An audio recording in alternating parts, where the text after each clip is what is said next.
Okay, welcome everyone to another live stream. Of course, as you guys can see from the title, I will be reacting to your fashion hot takes. Now, for people that aren't aware, a few days ago in my community tab, I posted that I wanted to start the year by covering people's fashion hot takes and essentially reacting to them. I did get a lot of responses and comments, so it will be very interesting to have a look and go through your hot takes and see what you guys are thinking and kind of what your hot takes are, to be honest. So that should be a lot of fun. So we are going to go through your hot takes, guys. We're going to go through your hot takes. Let me just share my community tab. So here's the community tab. These are some of the hot takes that were posted, that were thankfully posted. Thank you very much for everyone that posted a hot take. I do appreciate it. Um, so yeah, let me see. Let's jump straight into it.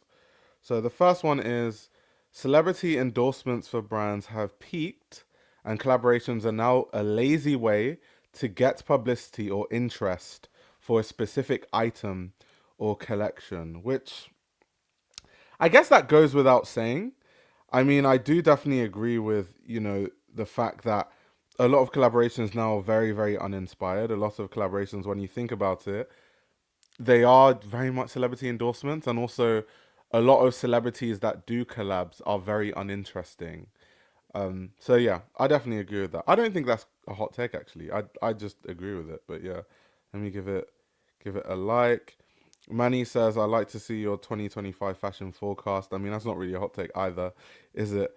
Um, Someone here says Margiela has lost a lot of its identity in the last few years. Now that's interesting. I think that's something that I've heard over time. I've definitely heard people say that, Margiela lost its identity under John Galliano. And I get it because I think John Galliano did bring a lot of aspects of himself into Margiela. Do I have an issue with that though? Not really. Um, but yeah, I have heard that viewpoint a lot. I think more so when I think of Margiela's identity being lost. A good example is okay, why did Martin Margiela adopt the very minute ways of showing branding, like the stitches and things like that? It's to go against the over commercialization of fashion or everything having massive logos or like the numbering system. So it's so funny and almost strange when you look at Margiela now and you see that they make a t-shirt where it's the numbers logo. Wait, let me see if I can find that t-shirt so I can show you guys on the screen. It's the weirdest thing because it goes completely against, you know, what Margiela stands for. Like stuff like this. This is completely against the ethos of what Margiela is supposed to stand for. Or when they do the the stitches at on the actual t-shirt. Let me see. Margiela stitches t-shirt. Let's see. Yeah, so like stuff like this where they focus on it, or even they have a four stitch. They put it on the front. That's even worse. So in terms of losing identity, even though I know that the viewpoint tends to be that John Galliano is the reason why, when I look at things like this, I'm like, it's more of a commercial thing. It's more of like OTB making the ethos of Margiela just die down and just wither away, and it doesn't like yeah stuff like this is completely terrible and completely against what Martin Margiela would want to see himself, right? So in terms of this, I definitely agree that Margiela has been losing its identity, but I agree with it somewhat in terms of John Galliano, but I agree with it even more when it comes to just in general how commercialized Margiela is, and they're commercializing things that goes against the reasoning for what Martin himself did. Is really odd, really really odd. Yeah, I'll give that another like.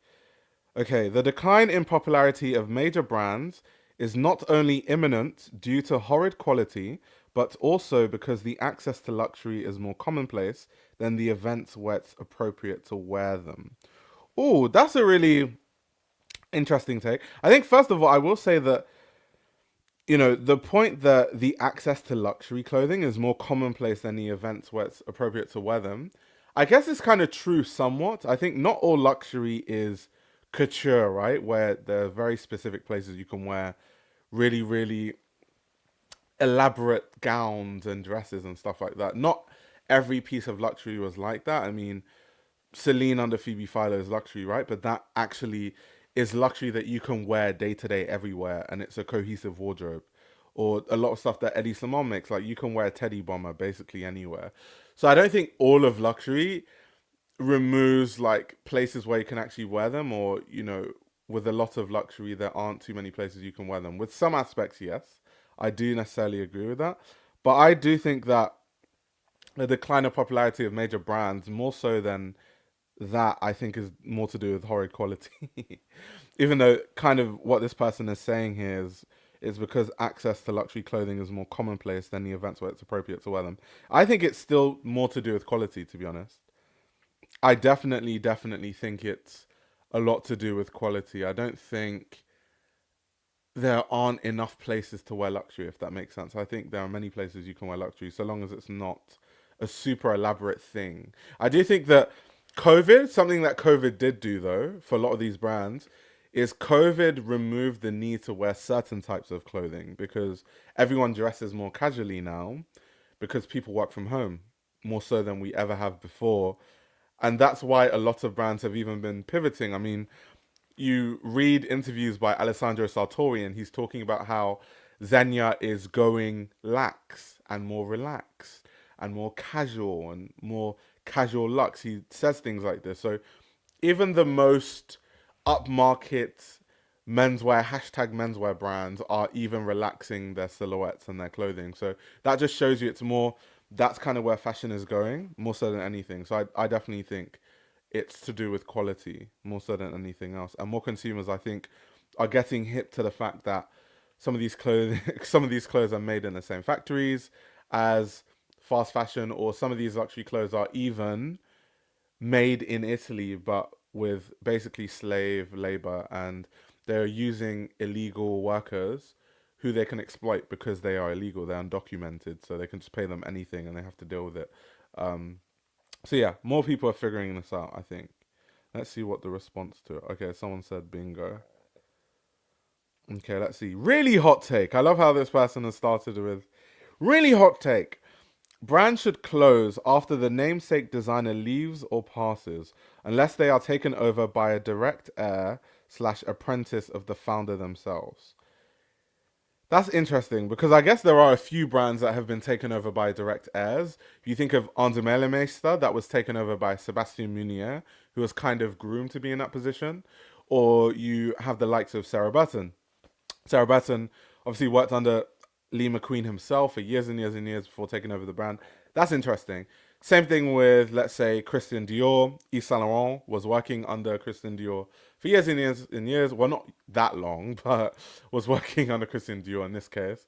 And then, became a designer before he kind of lost it. And then there were so many other designers that, went to Dior, whatever. I don't know if I 100% agree though, because I think when it comes to brands not having direct heirs, but good stuff happening at the brand, that definitely is the case. You think of, let's say, Cristobal Balenciaga, right? Let's say Nicolas Gasquier. I really like Nicolas Gasquier's Balenciaga, but that has nothing to do with Cristobal Balenciaga. Like, Cristobal Balenciaga did not. First of all, Nicolas Gasquier is too young. Cristobal Balenciaga was not like grooming or training Nicolas Gasquier to take over. Like, no. But I think his Balenciaga is really good. I think there are many examples of brands that have no connection to the founder that are actually really good. If we talk about Phoebe Philo Celine, or even I really like, and I talked about this on the Discord actually, Stella McCartney's Chloe, really love it. Same as Phoebe Philo's Chloe. These are all examples of people that had no real connection to the founders, really. They weren't trained by the founder to perfectly enter into the role. So I think there are good examples. There are obviously horrible examples, like Ludovic de Saint-Saëns at Andermatt. Horrible. There are many examples of designers that don't do so well at brands, or don't represent a brand's identity properly, or kind of destroy what the brand represents. I mean, we just talked about Margiela and how they're taking things where the reasoning was actually about it being low key, and they're making it not low key. that kind of beats the point of those things. But I don't think that's the case with everything. So I think I'm kind of in the middle with this. I think some brands will just benefit if they close down after the founder leaves, but I think some brands actually benefit from having great designers that go there to continue the legacy, and it doesn't really affect the legacy of the brand in any sort of negative way. So I think it depends. I do think it depends. But I get the hot take though, because I do think that some brands definitely, once the founder is gone, no. A good example of this would be Helmut Lang. I feel like, and this is not to say I didn't like Peter Do's work at Helmut Lang, by the way. It's not to say that, but it's more to say I don't really know what they are doing. They had Peter Do there. He was barely there for that long. They had um Shane Oliver that had like a few like a guest designer for a bit. They've had other guest creative directors. It's just all over the place. I think at this point, let's just close down Helmut Lang and just let's love Helmut Lang for what it is historically and how influential it was in the 90s and the 2000s. Let's just accept Helmut Lang for it being that rather than trying to force Helmut Lang down our throats when the company that owns Helmut Lang has no idea what they want to do with the brand. So I think I'm in two minds about that. I definitely think we're in two minds about that. We're in two minds about that. And then also, business wise, is it realistic when a company? So let's talk about McQueen, for example, because I know a lot of people have mentioned this about McQueen, the brand, that, after the founder, it should have died. Um, with McQueen, if you guys know the history of like what happened with McQueen and how he ended up at, carrying and all that sort of stuff, it was because he was working at Givenchy at the time, and John Galliano was at Dior. And at the time, Lee McQueen felt like Bernard Arnault put all his attention and all the big budgets, which was true, to John Galliano and what he was doing at Dior. And kind of McQueen was seen as like you're a really talented designer, but I don't really have time for you because John Galliano is making the big bucks at the big brand. So there wasn't really that much care. And McQueen felt like he wasn't really seen. He felt like he wasn't really valued. And so when Francois Pinault came into the fold, it didn't take long before he was like, yeah, I'm going to go with him and, he's going to invest in my brand and whatever. And, Francois Pinault investing in McQueen actually helped bring a certain level of financial stability to McQueen. So when McQueen passed, how realistic is it to say that someone who has invested millions and millions and millions and millions into a company should just let go of it because the founder has passed? And kind of like, I think Luke mentioned something along these lines. Yeah, let's cut thousands of jobs because we want to defy a dead designer. Stupid. That's the thing. So like, it's also the jobs. There's like loads of people that work for these companies. I do think that a lot of these luxury brands also preserve a lot of craft because they work with companies that otherwise wouldn't have any business if, let's say, the luxury fashion industry didn't exist. So there's so many drawbacks other than just we don't like the aesthetic of this brand that comes into us saying this designer should, once they pass, the brand should cease to exist and we shouldn't even talk about it or, look at this brand anymore. I don't know. I'm kind of in the middle with that. I agree and disagree at the same time. But yeah, let's see. Oh my god, Gobby Fish is being messy. My fashion hot take is Ayo and Mary know more about fashion than Super Deco. That's really messy. Moving on. Jacques Mus should be an ad agency. That's a crazy take. That's crazy. That's that's crazy. I mean, I always say that Jacques Mus is like kind of like the fast fashion of luxury fashion in the sense that the clothing isn't great from a garment construction standpoint, from a creativity standpoint. There's just nothing about Jacques Mus to me personally that I find interesting in any way. But the marketing is way more than interesting. I think the marketing is sensational. The marketing is amazing. And when you look at things through that lens, I can see why people would say Jacquemus should just be an ad agency and help other brands with their marketing strategy. I think Jacquemus could actually make a lot of money being an ad agency and just sharing tips about marketing with a lot of brands that definitely need those tips. Like I won't mention names, but a lot of brands could do with the Jacques Mus expertise in the marketing department. But yeah, let me give that a like. Okay, wearing Balenciaga after the scandal is scandalous. That's funny. What I will say though about Balenciaga that I do find strange is people have completely forgotten about it. Like people, it's almost like people don't talk about it anymore. It's quite insane that nobody talks about Balenciaga anymore. Like no one really talks about it. And I guess, and this is a point that a lot of people made when the scandal happened, right? No one can really move the needle if you are not a customer of the brand. Because if the people that actually buy the brand don't care, nothing will change or nothing's going to happen. And we've seen a lot of the customers for the brand, the ambassadors like Kim Kardashian, she sold her collection temporarily and then shortly after she became the ambassador again. So those people, if they don't care or they don't change their mind, then it's not really going to move the needle. So I can see why barely anything has changed. It's business as usual. I don't know if it's scandalous to still wear Balenciaga after the scandal because at the end of the day, Balenciaga clothing is not cheap, especially if you bought things at retail. And if you spend that much money on something, I think you should continue wearing that until the life cycle of it ends. Just not wearing it or throwing it away, all that sort of stuff because of a scandal. I get the moral argument. However, I just don't necessarily agree with it because what are we going to do? Start chucking really expensive clothes in landfill? Like the people that wear the clothing or that bought the clothing have literally nothing to do with what happened. And even if they decide not to support the brand further for whatever reason, depending on how you feel about the whole situation, I think it doesn't solve anything to not wear something that you spent loads of money on. Unless you're going to sell it. If you sell it, then I'll get that, to be honest. So yeah, those are my thoughts on that. Those are my thoughts on that. Oh, Zed, thank you very much for the €5 super chat. I really appreciate it. What do you think of current On Demela Meester by Stefano? So, oh my god, first of all, Stefano is really cool, by the way. I've met Stefano in person like a couple of times. We judged like some like fashion award in Italy. It's called the ITS, International Talent Support. Really great with really great designers every year. Um, and let me just pull up some Anzamela Meister stuff so I can show you. Okay, here we go. So my thing, I think Anzamela Meister is kind of in an identity crisis, and I'll talk about what I mean. So if we go back, let's just like go back, right?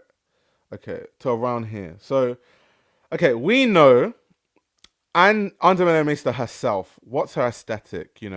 Androgynous silhouettes, asymmetry in a lot of the pieces, soft fabrics. They're really kind of poetic in a way. We know that she likes to play with textures. She also likes to play with like sheerness through fabrics to reveal and conceal certain things. Interesting. She also has a very specific color palette of black and white mainly, and then from time to time she would use like beiges and all those kind of colors. Then you have Sebastian Munier's era, which was obviously informed by Andrea Meister herself because he worked for her before he took over. But I kind of prefer his era the best because it has more range in the sense of like colors and fabrics and textures. We see, yes, the black and white aesthetic, but then we see, you know, crazy colors and like crazy, like all this kind of stuff. I remember I had a piece from this collection actually. Like I had the hat from this collection, this red hat here. So that's kind of what I like about Sebastian Munier. Like Sebastian Munier was looking at so many different things, like Nijinsky in one collection. I think for 2020 was where he looked at Nijinsky. Then you have, collections like Spring Summer 2020, talking about the docks, and that's why you have like these boat inspired bags with the ropes and all that sort of stuff, and the sailor hats, the sailor bags. Really, really cool, really interesting.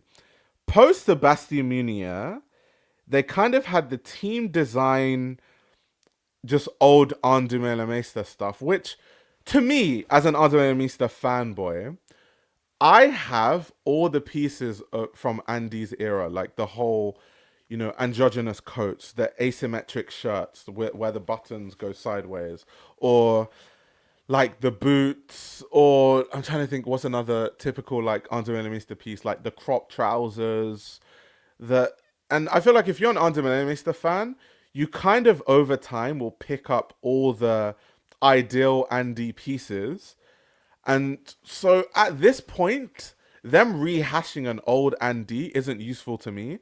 I went to the Anderlecht Meister store recently. I think 3 weeks ago, I was in Antwerp and I went to the store, and there was nothing interesting there because it's just like a rehash of really commercial pieces from old Andy. And so I just don't find the brand interesting anymore. And that's nothing to do with Stefano as a designer. There's not nothing to do with like him being a bad designer. I mean, that's what they are asking him to design, but I just don't understand it. Unless they're trying to attract a new audience. But the audience that already exists for the brand, I don't see the usefulness in not moving forward with the brand and just rehashing old Andy pieces that I can find on Grailed for $80 anyway. I can buy old Andy shirts on eBay for 80, $60 easily. I can buy knitwear. Like I've got so much Andy knitwear, and most of them I got them for like $100 each or like $80, stuff like that. So I just don't get the direction of it. It doesn't make sense. The coats, the really long, oversized coats with the really interesting shoulder. That's if you're an Andy fan, you probably would have bought that by now. So for me, I don't have an issue with Stefano as a designer. I just have an issue with the direction of the brand as a whole. I think the brand's aesthetic now, I don't see the point of it. I don't get it really. Like this was the last show. I just don't like as an Andy fan, you already have these pieces. Now most of these pieces you already have. Okay, maybe not the denim. You won't have denim that looks like that, but then do you really want denim that looks like that? So I just don't really I don't understand the appeal of new Andy personally. I don't get it. So those are really my thoughts on Andy.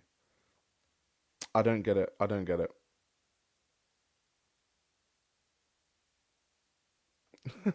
Does Andy's brand need to exist, do you think? So, funny enough, I think Under Menemista's brand is one of those brands that actually should probably close down. And why I'm saying that is because I don't see if there isn't someone that's going to move the brand forward and develop it, what is the point? I don't get what the point of it is. I don't like why like why do we still need Andy as a brand? And I say this as like this is my favorite brand of all time, but I don't get it. Like why does it need to keep going on making the same stuff? Like what is the need for that? The Nectar Man said to earn money. But does it make money? Because they were in financial ruins and basically Antonioli saved it. So it's not even a brand that really makes money in the first place. It's kind of like very much. I don't know about now. I need to go, talk to my Andy behind the scenes contacts and see how they're doing financially. But they were struggling when they were under BBVA. That's why Antonioli bought it. And I feel like Antonioli didn't buy it because he saw it as like a great investment. I think Antonioli bought it, like Claudio Antonioli bought it because he likes the brand Under Meister. Like Antonioli was one of the first stores to stock Andy ever. So he has a very good relationship with Andre Mista herself. He has a very close connection to the brand. It's a brand that he likes personally. And I mean, I guess when you're a billionaire, you're in a position where you can do stuff like that, like buy a brand that you're passionate about and you want it to keep going. However, I just think if they aren't pushing it forward, what is the point of it? And of course, they can still keep it open because people have invested money into it. I get that side of things, but I just don't get it personally. I don't get it. I don't get it. Hector Man says if it doesn't make money nor serves a greater artistic purpose, then it should close down. Yeah, definitely. I'm definitely with you on that one. JS7 Dragon said many would disagree. Do you mean with Anzumenemista moving forward? I mean, maybe a new audience, but I like a lot of my friends, because I'm an Andy fanboy, so over the years I've met other Andy fanatics, and my really good friends that are all of us are Andy obsessed. Whether that's Richard or whether that's Jason or all my other friends that really love Andy. And those guys are even more into Andy than me because that's all they wear. Literally, their whole aesthetic is Andy. Like, that's all they wear. But they do not like the new direction. I'm kind of like, I love Andy, but I don't necessarily wear it all the time. I don't really understand the new direction. So, unless they're trying to, you know, bring in a new clientele, I don't get it. But yeah, those are my thoughts on Andy, by the way. But great question though. And about Stefano's Andy. Let's see. Brutality Gaming 1230. What's the name? Complaining about the declining quality or customer service in the capital F fashion heritage houses is no good when people don't highlight small brands or artisanal makers which provide that higher standard level of service. Oh, so that's actually a good take. That's a hot take, but I think it's a very good take. I mean, in terms of saying that, complaining constantly about the bad customer service and the declining quality of luxury brands is not really helpful if you don't give people alternatives. But I think the only issue with giving people alternatives is not everyone has access to it. So then, kind of, what is the point? Like, what's the point with that? Because, like, in some people that make my clothes, like, if I was to give you guys, like, direct references to, okay, Io, where do you get some of your custom clothing made or good quality clothing that's custom made? I went to fashion school. So I have friends that went to fashion school. So literally, I will just call one of my friends and be like, I have this idea to make a shirt that looks like this. Um, can you make it for me? And then we'll discuss. I'll buy the fabrics, and then we'll do that, and then they just make it. That is literally how I get my stuff made. Some of it, like I can even let me show you. Let me show you guys a piece actually that I made not too long ago, like quite recently. One second, give me a second. I'll get it, and then I'll show you. Let me just not trip over this wire. One second, guys.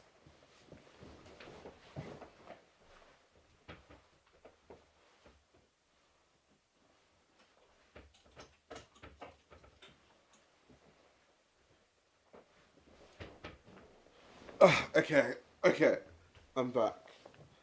So many wires. Stream problem. So okay, I have a Jill Sanders shirt, right?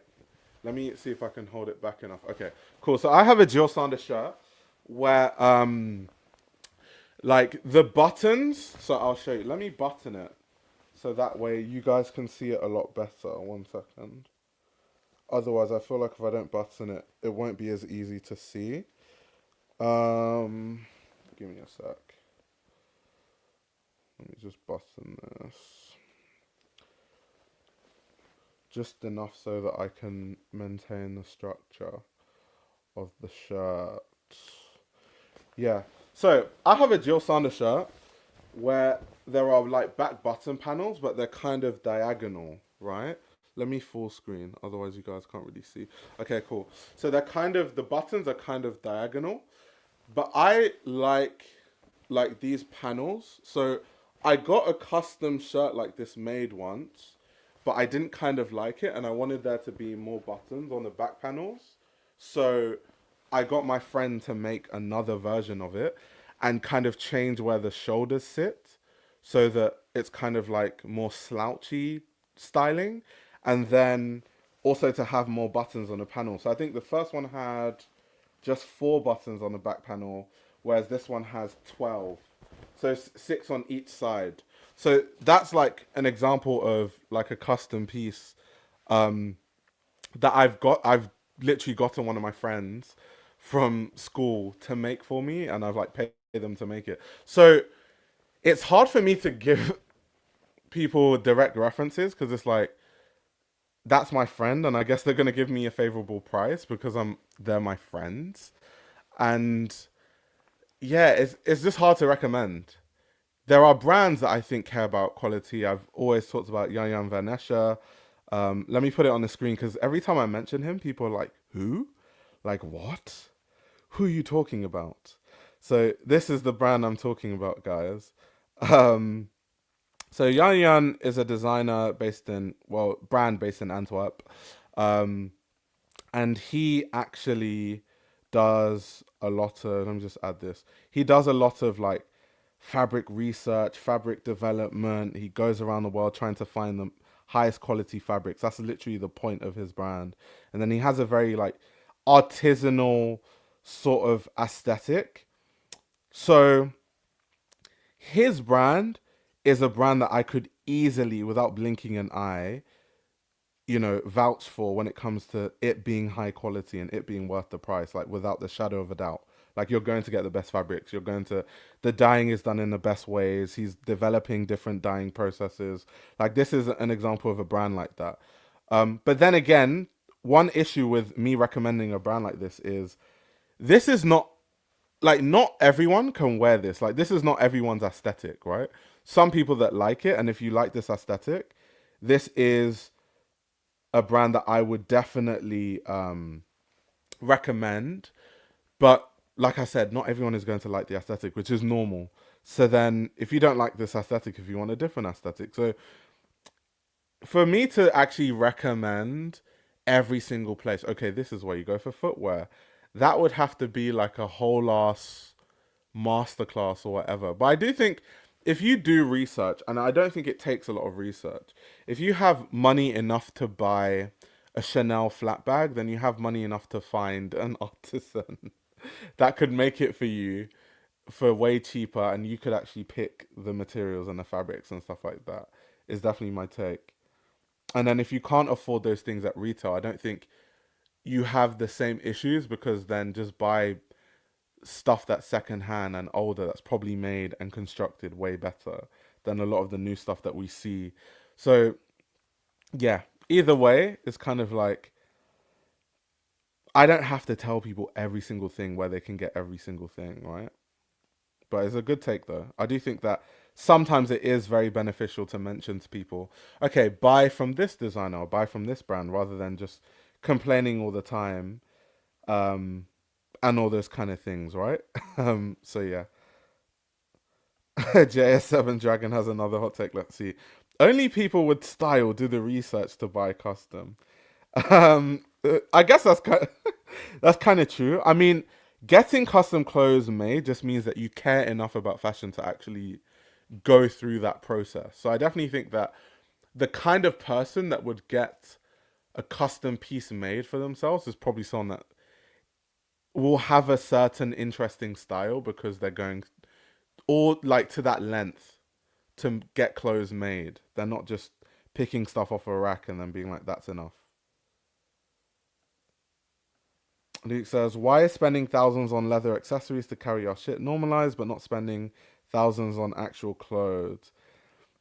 I think the reason is, if I was to think of it, I think the reason is because for most people, they think, and I'm going to, there's layers to it. I think the first layer is that for most people, they perceive that they will get more use out of a bag than out of clothing, which I think is true for most people. An accessory like a bag you can wear every day, whereas people don't think that they can wear the same shirt every day. Now that isn't relevant for someone like me, because I don't have loads and loads of clothes, but the clothing that I do buy, I cherish and I love, and I have for 5+ years, some pieces even 10+ years. So when I buy clothing, I buy it with the thought in mind, I'm going to wear this for more than 10 years, so I better buy something that's really good quality and, will stand the test of time. Or if I make a custom piece, like, do I have spare buttons if I want the same style? Or if not, what am I going to replace it with? So I think it's more to do with people seeing clothing as disposable, but they don't see accessories as disposable. So that then goes into kind of our perceptions of how we value our clothes, which is really bad. Like the average person in the West is very wasteful with clothing, like extremely wasteful. So they would never ever, the average person would never deem value in like a pair of trousers the way they would a bag, because they just think that I can wear this bag all the time, but I'm not going to wear these trousers all the time, which to me is a very bad way of thinking about clothing. I think everything should be cherished, not just the bag, but it's just that's how the typical person thinks about clothing, right? So that's probably why it's very normalized to spend loads of money on leather accessories, but not so much on clothing. Also, I think someone here made a really good point. Yes, JS7 Dragon, that accessories are easy sartorial choices that signify status, which is also true because it's. I mean, how do you signify status through trousers? You probably can't, because most trousers don't have logos unless you're wearing like a tracksuit. So if you're just wearing, I don't know, plain wool trousers with a very nice silhouette from a brand, you can't really signify status for the most part with that because people, for the most part, won't really know where those trousers are from, or even that they are interesting. Or just be like, oh, just a white piece of trousers. People will be more drawn towards a bag, a luxury bag, or a luxury watch, or things like that. Oh, let's see. This was a question I had earlier, but do you think the non-name brand creative director, Klasner, Kondo, Sabato, is going to be more popular moving forward, or those houses that are still looking? Could you say that they aren't non-name brand creative directors though? Because I think that I guess they are in the sense that no one really knows who they are for the most part, and they're kind of building their profiles once they become creative directors. It's kind of similar to Alessandro Michele, where people didn't really know who Alessandro Michele was until he became the creative director of Gucci after Frida Giannini, and then became a superstar. Um, I think it's cool to see designers that don't have a massive platform or audience or profile being at the helm of a lot of these brands, only because it means that we're ushering in a new generation of designers, and it isn't just the same musical chairs of designers that we see constantly. Like Raf Simons is at Calvin Klein, oh now he's at Prada. Like Kim Jones is at Dior, now he's at Fendi. It just seems like there's no space for new talent. So I do enjoy when up and coming talent, or like you said, non-name brand creative directors get a chance to be at these brands. I do enjoy that side of fashion and that side of things. To be honest, I do think that's a net positive, and I do think that fashion is going in that direction. I think everything in fashion is starting to slow down because a lot of these brands have had bad financial performance recently. So they're starting to realize that something needs to change. And I think it's starting with that. Most of the creative directors aren't massive, massive names. Like Louise Trotter is not a huge, huge name. Um, so it's good to see that. It's good to see that, to be honest. Let's see what Tosin said. In the sense that outside of the house, it's ultras, people won't know them. Yeah, okay, yeah. Exactly what you were saying. Like outside of the house, most people won't know who they are. Yeah. I hope fashion moves towards that. I think we have seen fashion going more towards that, but it's to be seen if this is something that's going to continue long term, right? So yeah. Also, some people in the chat were saying that I need to do a closet tour. um, Maybe. I mean that I have a closet tour on YouTube, literally, but it wasn't that in depth because it was like a short video. So I just showed a few things and that was it. But for me to do a full closet tour is a bit. Do I want to like share that much of my life? Like every single piece, guys, see every single piece of my closet. Maybe I might do it. Maybe one day. Maybe. Um, let's see what this hot take is. People consciously don't want to know about the unsustainable side of fashion because then they have to face the fact that they should stop consuming so much, but they rather keep spending on new clothes than educate themselves. Yeah, I definitely agree with this. Definitely to an extent.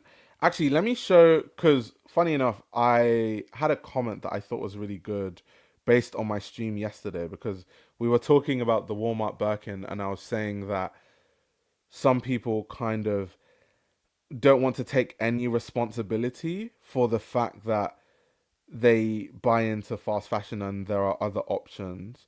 And someone had a rebuttal that I thought was quite good.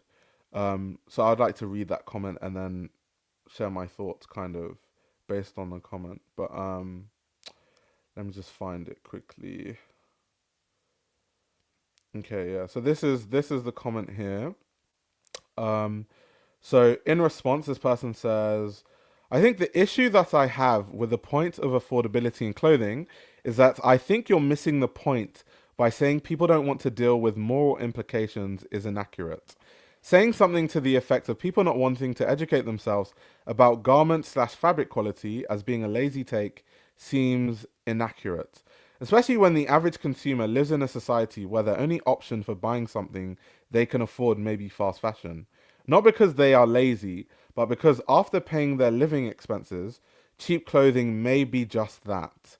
The conversation on thrifting also seems inaccurate, given that thrifting, something that has been used by the lower classes to afford clothing, has been turned into a trend by those with more disposable income.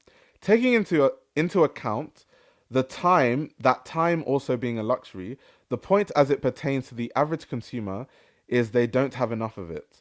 So sifting through racks of pre-worn clothing is not something many can do, taking into account the time they can spend away from work, and that's also accounting if this person may have a spouse or children.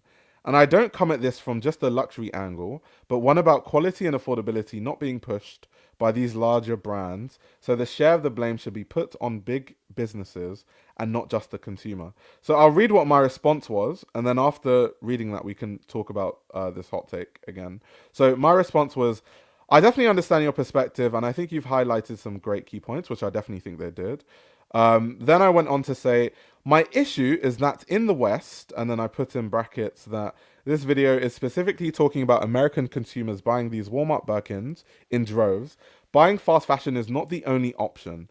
This is especially true when you consider majority of cheapest fast fashion brands like Temu and Shein are bought online. The same place where people can find high quality secondhand garments on places like eBay and other online marketplaces.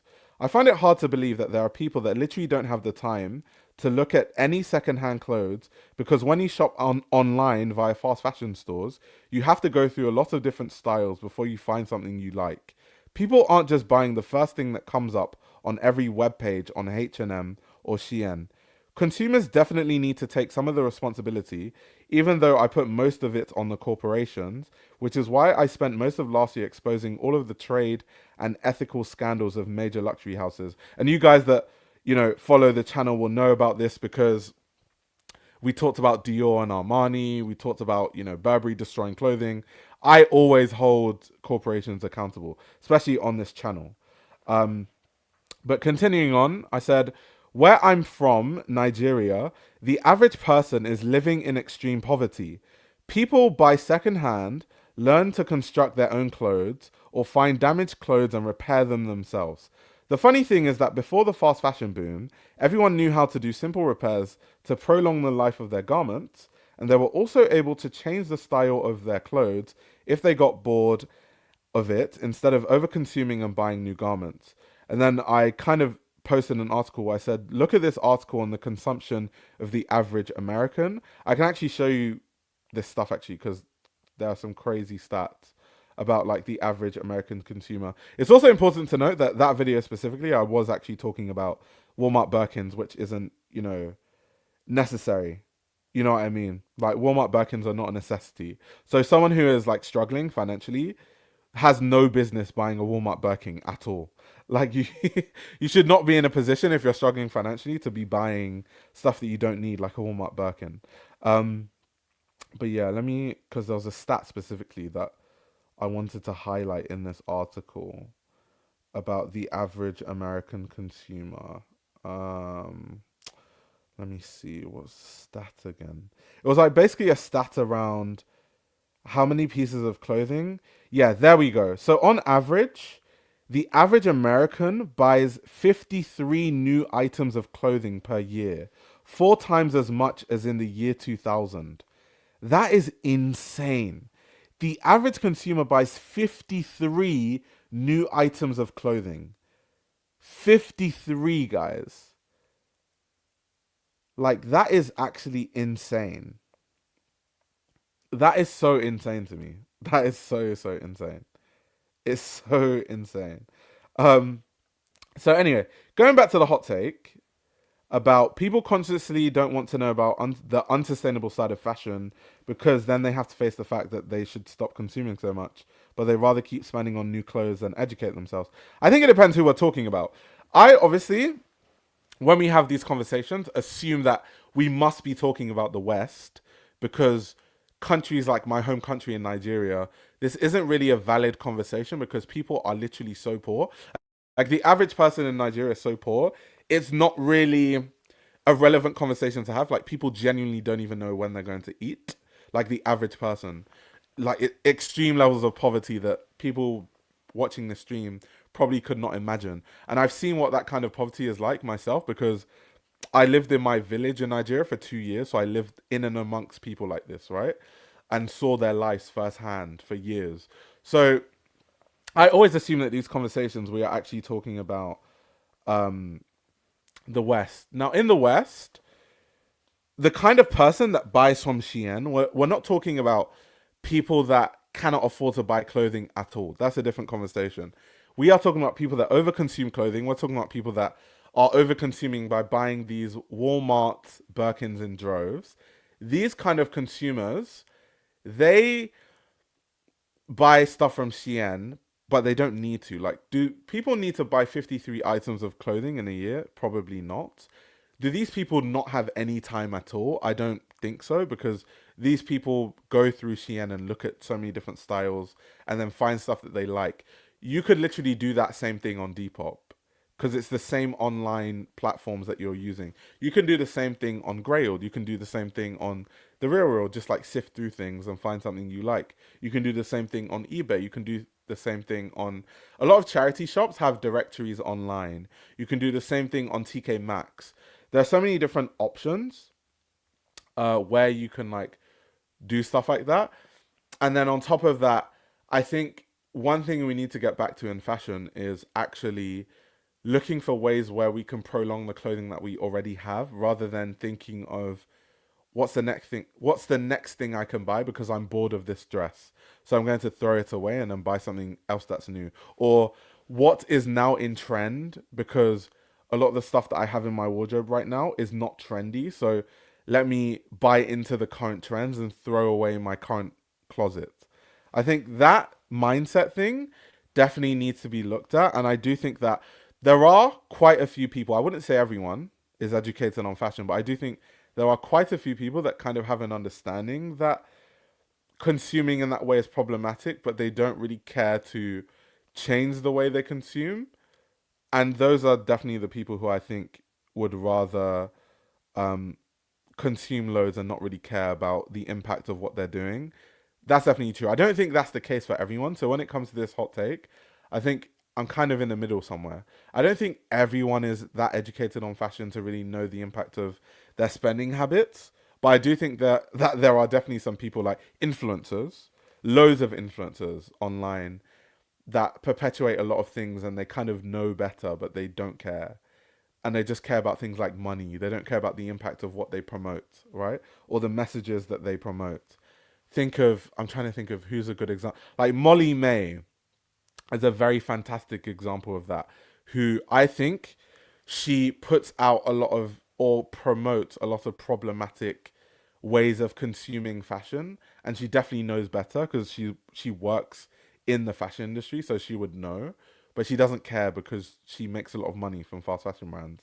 So yeah, she could care less, right? She's just like, I'm making millions, so I don't care if I tell all of you to buy my collaboration with Pretty Little Thing and I make millions. Like, I don't even care if you guys don't wear this stuff a year from now because the quality is so bad. Literally, you put it in the washing machine and this garment is about to disintegrate. I do not care because I drive my Ferrari to my house. Like, there are definitely a lot of influencers that are very problematic in that sense. And therefore, their audience, unfortunately, kind of adopts those very problematic ways of thinking. So, yeah. Let's see. I think the relationship to trends where people see it as a dress code instead of like a menu of new things. I guess what you are going to say is that you add to your style, which is what I agree with. I think trends are good. Like fashion trends are really good in the sense that trends are cyclical, but depending on your age, you might have never seen a trend before. So like depending on your age, you didn't grow up in the swag era, or when kids were wearing really skinny jeans at a certain point in the Y2K era. So you would be like, "Oh my god, skinny jeans, I really like those." And you could gravitate towards it by seeing a new trend. So that's the good part of trends. I think you should see it as, what do you like from all these trends, and then add it to your personal style or your constant way of dressing, rather than completely changing how you dress from trend to trend. That's where it's a bit problematic. But if you're just like adopting trends as like, okay, that's really interesting. I never really considered pairing boots that way with trousers. That's a more healthy way to look at trends or to interact with trends. Let's see. Cole says, I think some people will naturally love trendy things. Not everyone is going to be that interested in fashion. Yeah, I don't think there's anything, like I said earlier, wrong with liking trends. I like trends too. I look at some trends and I adopt it into my style, where I'm like, oh, that's really cool. Like that style of boot, I really like that. But I don't throw away my whole wardrobe and start again with the new trends. That's something I definitely don't do and I wouldn't promote. Let's see. JS7 Dragon says, I would argue that they do need to buy that many pieces, especially if they are buying from Shein. It's going to fall apart after two wears. But then you have to think of it this way, right? If in a year you buy 10 Shein pieces for $10 each and they disintegrate by the end of the year, that's the same $100 that you could have used to buy one piece that could last further than the year. But unfortunately, once again, it goes into kind of the fact that people feel like they need to wear like loads of different stuff all the time and have a new outfit for this and a different outfit for that. I think, unfortunately, because of the way the average consumer thinks about clothing and consumption, they wouldn't just want to have the one piece that they could wear for 10 years. They would rather have 10 different styles of things to wear, even if they're going to disintegrate and they won't be usable by the end of the year. Unfortunately, I think it's just a bad way of,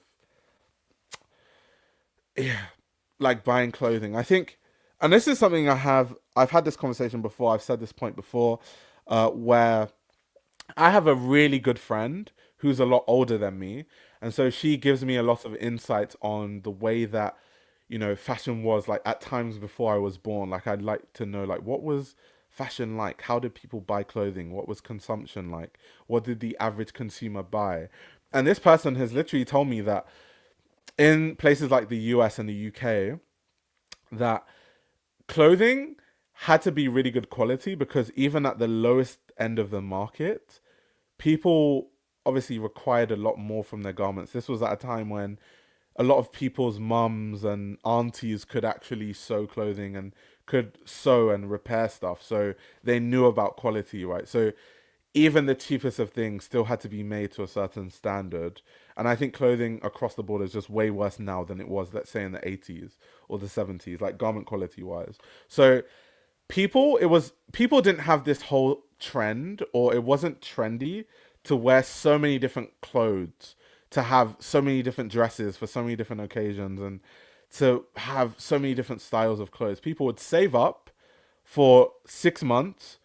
Even people that didn't have a lot of money would save up for 6 months and buy that really nice dress that was really good quality, that they could wear with so many different things, and they would repair if something went wrong with it. If it had a hole, they would kind of put a patch there or whatever. And no one frowned on that, like society wise. Like no one was like, oh my God, you like wear that dress all the time. So that was how people consumed fashion. So nowadays, I think one big issue is our expectations of what we think is a normal price to buy things at determines the quality that we get clothing at, because we think it's okay to buy a garment on Shein.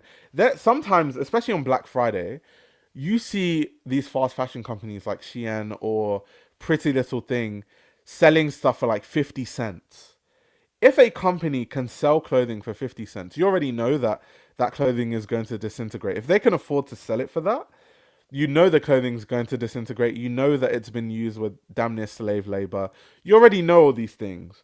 So it's not even okay to be able to buy clothing at that price point. I think as consumers, we should be more discerning of that fact. If stuff is that price point, it's just morally not okay. Um, so that's the issue. I think it's a cultural issue that we have these days, where we say, what about people that can't afford clothing and can't buy these things? From the conversations I've had with people that are a lot older than me that are into fashion, I get the sense that in the 70s, I wasn't there, but this is what they tell me. In the 70s, even people that were completely at the bottom of earnings would save up money and buy that really high quality piece, whether it was secondhand or new, and they would cherish it, right? They weren't buying stuff for 50 cents from a fast fashion brand that disintegrates and then now they have to buy a new thing constantly. That wasn't how people consumed fashion in general. It just wasn't how it was. Duke says nowadays people judge you for buying expensive garments that will last a lifetime when you can get it for $50. I think it works both ways. I do think that part of the judgment for buying expensive garments is that people think that every single expensive garment is just the same as a fast fashion garment. You're just paying for the name, which I would agree to an extent because those people are they're kind of cooking. They're kind of true. It's kind of true. It is kind of true because a lot of these luxury brands, the quality of their garments are actually not that good. So people are actually cooking when they have that opinion. But I think if you flip it, there are also a lot of luxury brands that make very good quality garments, the quality that you could never get at a lower price point. And those are the kind of brands that then it doesn't make sense to like be like, haha, you bought a $500 jacket. I bought mine for $50 and it looks exactly the same. And my rebuttal would be, well, it's not the same because your jacket won't be usable in 2 years, and that person will have their jacket 20 years from now. And when you look at the lifespan of that garment, you've actually spent more money buying $50 jackets than the person who just had that one $500 jacket that they've worn for 25 years. So actually, you've actually ended up spending more money over the long term. So yeah, I think it's either or. I think both sides are right, depending what direction they look at it from. Yeah, culture, this is true. The quality of clothing was much better in general in the previous century. Very true. Bernard figured out the trick and everyone followed. Unfortunately. Unfortunately.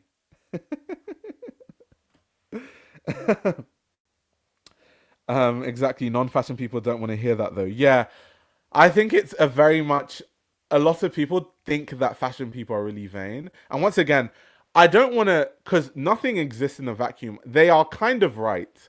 Everything that they say, there's kind of some truth to it. There are a lot of fashion people that are very vain and don't even if they couldn't deduce anything that's good quality, even if you tried, like even if you tried to get them to understand, they still wouldn't understand it. And the sole reason why they buy brands is because it's expensive and they're like, I'm wearing Hermes. You guys, you basic bitches can't buy this because you can't afford it. There is definitely like a subsector of rich people that just consume fashion in that way. However, that's not all of fashion, right? So I think when non-fashion people think of fashion as vain and think of fashion as you guys spent all that money on something that I can find for a cheap price easily. I get where they are coming from because they are kind of right in a sense, but not all the time. Not all the time. Not all the time. People are proud and brag about getting garments for cheap, fast fashion. Yeah, yeah, yeah. There's also people that hate capitalism and are against the structurally exclusionary price point. Yeah, I get that. But then also, capitalism or no capitalism, I think you also have to remember that for clothing to be made in a fair way, like the people that make it are compensated properly, the garments that, people are making these clothes with, like the fabrics, are really good quality. Everything is more expensive. It's more expensive to pay people a fair wage. It's more expensive to use fabrics that are better quality. It's more expensive to, if you're making a bag, spend more money on the hardware that's actually good quality and more durable. It's more expensive to buy better quality thread. It's more expensive to buy better quality buttons on your fabrics. It's more expensive to, so everything is more expensive. So whether you have an issue with capitalism and the way it exists, it still ends up being that to get something that's very well made and ethically made, that's brand new. Now, secondhand is a different conversation because you can get these things secondhand for very good prices. But if you want to get those brand new, it does come with not all the time a very expensive price point where literally no one can afford it unless you're a millionaire. But these do come with a very spenny price point. It just makes sense that that is kind of how it goes. So I understand that people don't really like the exclusionary price point for some things, but I think every brand is not Hermes. Yes, Hermes is well made, but it's super expensive. Not every brand that's well made has to be that expensive. Like I just showed you guys, this shirt. I just showed you guys this shirt. Now, obviously, I'm in a vacuum because so my friend, just for full transparency on how much I paid to get this shirt custom made. So I paid my friend £100 to make the shirt custom. Now, I explain to you how we got to that price. So first of all, I paid for the fabrics, I paid for the buttons, I paid for everything. But the reason why it's so cheap is because I got this shirt made in exchange for me helping them with like their business structure, which has actually now led to them making way more money. It's led to them making for their company, like their brand, more about £5,000 based on the changes that I made in the short term. So for them, they got £5,000 worth of value, and then I paid them £100 on top of it. So that's kind of how they see it. So I ended up not really paying that much. It's kind of like a trade by barter. It's like an old school trade, right? um, but so obviously not everyone can do that. But why I'm bringing this up is there are other ways also to get clothing that's ethically made where you don't have to spend an arm and a leg and sell your kidney like an Hermes bag, right? Um, so yeah, people are saying I got I got played. I want to help my friends though. I actually want to bring value to my friends. I don't just want to. Everything doesn't have to be an exchange of like, yes, I made you £5,000, so I have to get £5,000 worth of garment and time. Not everything has to be like that. That's why they're my friends, right? I don't think of things as, you know, you made £5,000 from the help I gave you, so therefore I will not stop until you make £5,000 worth of garments for me. That's not how that's not how I pay my friends. Like I value my friends' time more than that. Like no. Guys are like, no, you got played. Like you guys, you need to extract all the £5,000 worth of time and value from that person. Like, no, that's not how. But it was also funny enough. I was actually going to pay more money, but it was my friend that actually said no. I understand that I can't afford your like consultancy fee that you pay brands when you do consulting for brands. So I would rather you do consultancy for me and I'll make this garment for you and just pay me like £100 so that I can buy like lunch a few times when I'm making your garment, and that was it. That was the agreement that we came to. So everyone wins.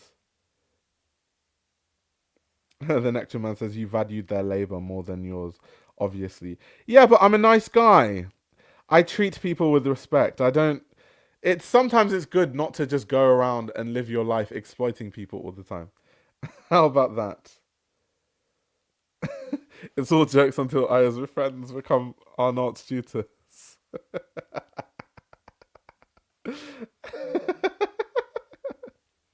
That's so funny.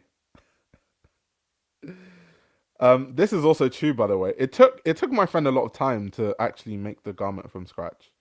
Does anyone in this chat know how hard it is to make a really nice button up. 100 seems fine. Yeah, it actually does take a lot of time.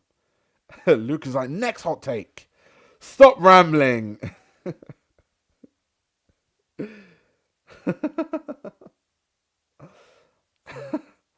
An actual man says, you are aware your other paying clients can see this, right?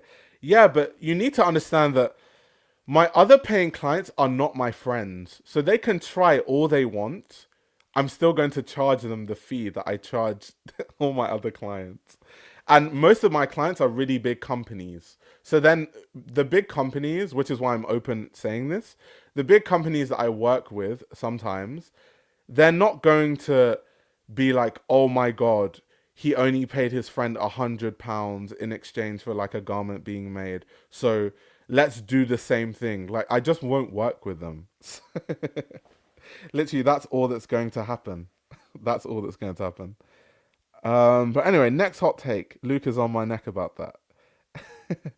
Next hot take. Next hot take. Let's see. So, what the designers themselves choose to wear should tell us little about our should tell us a little about our consumption of clothes. I recently watched Fashion Neurosis with JW Anderson, and he was wearing a random flannel with Levi's. That's actually a really good thing to watch, by the way, if you haven't seen it. What does that tell us about the so-called quality we believe we are buying? Or perhaps many of us are buying clothes out of vanity. From now on, I want to rarely buy clothes. If the average American spends $1,400 on clothes, then I want to spend that on pieces that tell a story I resonate with. Wardrobe Brari says we love this take. Yeah, that's a really interesting take. I think there are multiple reasons why designers dress that way, other than just quality or them thinking that what they make isn't even good quality. I think it's deeper than that. I just genuinely think, being around so many designers over the years, I think that designers spend so much time stressing about clothes and stressing about designs and thinking about all that stuff, that to think about what they wear is just another stress. Like, quite literally, I visited one of my friends. I went to one of my friends' houses. What day is today? Friday. So I went to his house on Monday. And we were just talking about like how his career is going since he left CSM, and he works for a really prominent fashion designer right now who he's learning a lot from, while simultaneously designing his own personal collections, and how difficult that is. And even when I went to his house, he had like all these all these like patterns on the table and like garments, and it was like, it looked like a designer's house, right? And he was telling me about the new collection, his own personal collection that he's working on. So bear in mind, he works a 9 to 5, sometimes even more, because you know how fashion is, working for this really prominent brand that he works for, and then comes home and works on his own personal collection and does all this stuff. And this person wears all black all the time, right? And I asked him, why do you wear all black? Like, what's the reason why you dress like this? And he was like, to be very honest with you, I put so much of my heart and soul into my clothing that I don't want to think about how I dress. It's like too much. I just want to spend all my energy, thinking about my designs and thinking about my clothing. And I think if I have to think too long about how I dress or what to wear, it takes away mental energy from, me being able to put that passion into my clothing and into my designs. And I think most designers are like that. So I think one of the main reasons why a lot of designers will just wear like dress like Lee McQueen or like JW Anderson, they just wear Levi's and like Converses and like Converse All Stars and just a flannel, is probably that reason. And they also, I think Luke mentioned this also, where sometimes it's for comfort also.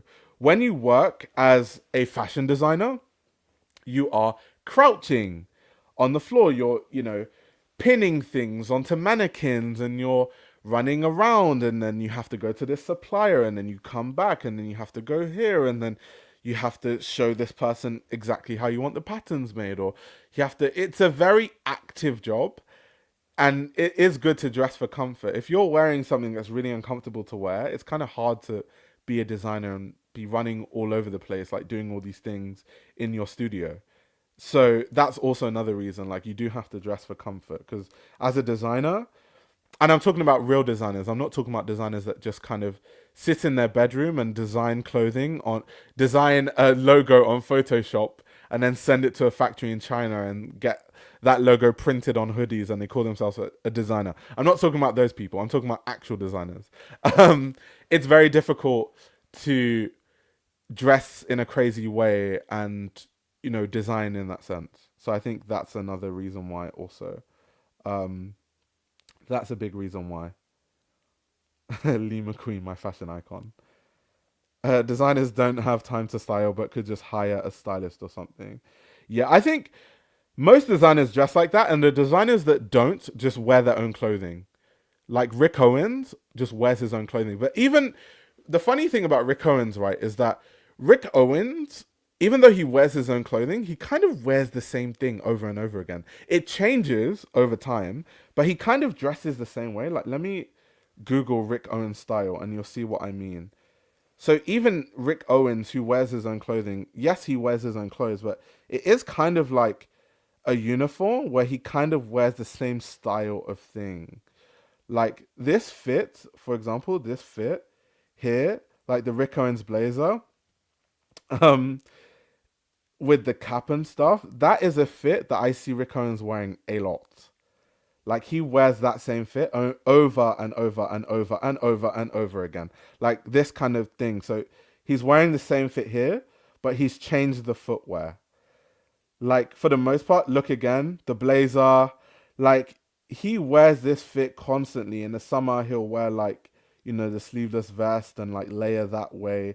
So for the most part, even when you look at like Rick, it's kind of like the same fit, but he'll change the jacket or change the shoes or switch this out or switch that out. By the way, I absolutely love Rick Owens' personal style. But even for him, for example, he's done it in a way where he doesn't have to think too much about what he wears, which is really cool. Like having that kind of uniform is actually really cool. I really like it. And I think he looks great wearing that uniform. He always looks great. So why not? And he's wearing his own clothing too. So it's kind of like the best advert for his designs. So I genuinely think that that's the reason why a lot of designers dress in that way. To be honest, I think that's the main reason why. Oh, Richie, thank you very much for the super chat. Let's see. Hi, do you enjoy the direction, if there is one, with Sabato at Gucci? Because I like his clothes, but it's not many just thrown on the website. Okay, so I guess you're saying that there aren't too many Gucci things on the Sabato that you like. Um, okay, so let's talk about Gucci. Let's talk about Gucci quickly. Let me just whip up Vogue Runway. Um, okay, so the thing about Sabato's Gucci, I don't. So a lot of people say it's bad. I don't necessarily think it's bad. I just don't think that it's interesting. And what I mean by that is Sabato's Gucci is not distinctive enough for me to buy Gucci. Like the stuff that I see with Sabato's Gucci, other than let's say stuff like the footwear, like you're not going to get horsebit creepers at many places, or like, one of his, I think it was his first show where he had like these platform horsebit loafers, right? You go to Gucci for those. You could get those elsewhere, but Gucci is known for the horsebit loafer and stuff, so you'd probably get it from Gucci. But for the most part, aesthetically, kind of like this very pared back, norm corey, quiet luxury kind of vibe with the clothing, it's not distinctive enough for me to not get it from anywhere else. Like a jacket like this, I can get this from Jill Sander depending on the season. I can get it from Le Maire, depending on the season. I can even get it from Xenia, depending on the season. So it's nice. I don't think it's bad, as some people will say. I just don't think it's interesting enough for it to really catch my eye. There are some things here and there where I'm like, okay, that's really cool. If I was like super rich and I just had loads of money, I would buy it. But, you know, for the most part, that's my main issue with Sabato's Gucci. I don't necessarily think it's bad. I just don't understand where it sits in the market. Also, this collection, for example, this was the collection that was in London. These ballet, like these sort of ballet horse bit flats, this seemed like Gucci just, and I don't think this is just a Sabato thing. I think a lot of these luxury brands, they have merchandisers that are like, oh my God, this is a trend. Make sure that you put this in your next collection. But this just seemed like Miu Miu done too late.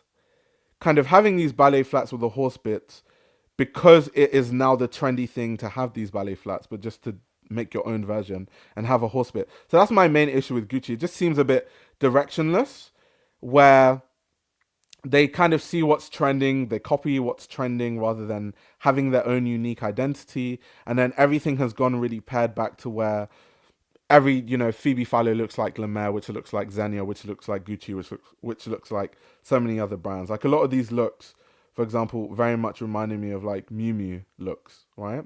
So I don't think there's anything wrong with Sabato's Gucci. I think if you buy Sabato's Gucci, it just means that you're buying Gucci instead of Jil Sander or instead of La Mer, which I don't think there's anything wrong with that.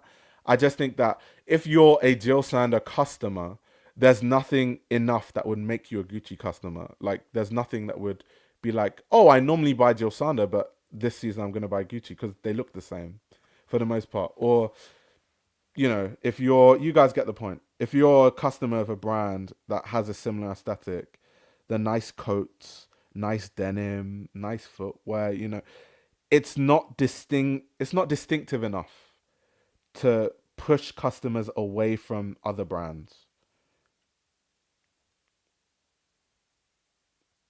Yeah, kind of like Sabato is very plain. There isn't much to it. Yeah, that's what it is for me. So I just don't think it's interesting enough to really push consumers towards his Gucci. So that's the reason why. Because I know the person was asking my thoughts on Sabato's Gucci. So that's really my take on his Gucci. I have no issues with it at all. And I do think the footwear is really interesting. Like, it's fun. Like the creeper horse bits, the ballet horse bits, the platform horse bits. It's cool. I like the accessories. Like, there was this show, Spring Summer 25. I actually was invited to the show, so I was there. This was kind of cool, kind of having like a beach inspired collection where they have like I'll show you guys these sunglasses where the strap looks like it's the same material as swimming goggles. So the strap on the sunglasses looks like swimming goggles. That's kind of cool, like a cool accessory and a cool. So they do cool and fun things, and there's things here and there where I'm like, oh, that's cool, that's fun. But for the most part, it just isn't very. It's not interesting enough to really make a mark in fashion. I don't feel like the way that we talk about how distinctive Alessandro Michele's era at Gucci was, or how distinctive Tom Ford's era at Gucci was, I don't think long term we're going to talk about Sabato's time at Gucci like that. Because what Sabato is doing is very much, it mirrors just the common direction of where fashion is going. So it doesn't really distinguish itself from anything else in fashion right now. So yeah, that's my take on it. We have some more hot takes from Kaio. Kaio had a few hot takes. Kaio was very active in this community tab. So style is a meaningless word. What really matters is telling a story in regards to runway shows. A lot of people we deem stylish are only comfortable wearing things within the zeitgeist, and very few people will truly go against the grain and be true to themselves. Also, the crazy outfits on Insta don't exist in the real world. I'm more focused on what we wear day to day. Okay, that's interesting. I wouldn't say that style is a meaningless word, because style is just a descriptive word, right? Let me actually Google what the actual definition, like dictionary definition of style is. Let's see what it means. So style is a particular procedure by which something is done, a distinctive appearance, typically determined by the principles according to which something is designed. And so to me, it's not meaningless in the sense that we use style to describe kind of how someone dresses on a regular basis, which is kind of leans into what the actual definition of the word is.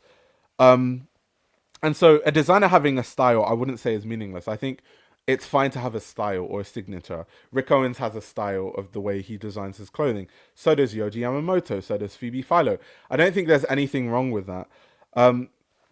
But telling a story is also good. I don't think it's necessary for everyone to tell a story, because I think that different brands, different people, different designers, they have different objectives. Some designers just want people to wear a cohesive wardrobe. Some people are more artful with the way that they think about clothing. And I think all of that can exist all at once. And that's why something I love about the world and just, people in general is choice. We have choice. We have options. That's the good thing. If everyone thought the same and we all wore the same clothing, I think that would be when things would actually be very terrible. You know what I mean? I do agree with what this person is saying in terms of a lot of Instagram outfits don't exist in the real world. I do kind of find it strange when, like Instagram influencers wear these crazy over the top outfits that they would never be seen wearing in person. I think it's not really a good reflection of how they dress day to day. So I do find that kind of thing a bit odd sometimes. And I do understand what this person is saying in terms of focusing on the way that people dress day to day and how people actually exist in the real world versus on social media or online. That definitely, I can agree with that. I can definitely agree with that. And I definitely agree with partially. This is one of those things where I half agree, half disagree, where Kaio said, a lot of people we deem stylish are only comfortable wearing things within the zeitgeist. That's definitely true. Like, there are fashion people that only wear Margiela, like, not that there's anything, I don't want people to take this away. I don't want your takeaway to be that there's anything wrong with wearing these things. I'm making a point. Let me land the helicopter on the helipad.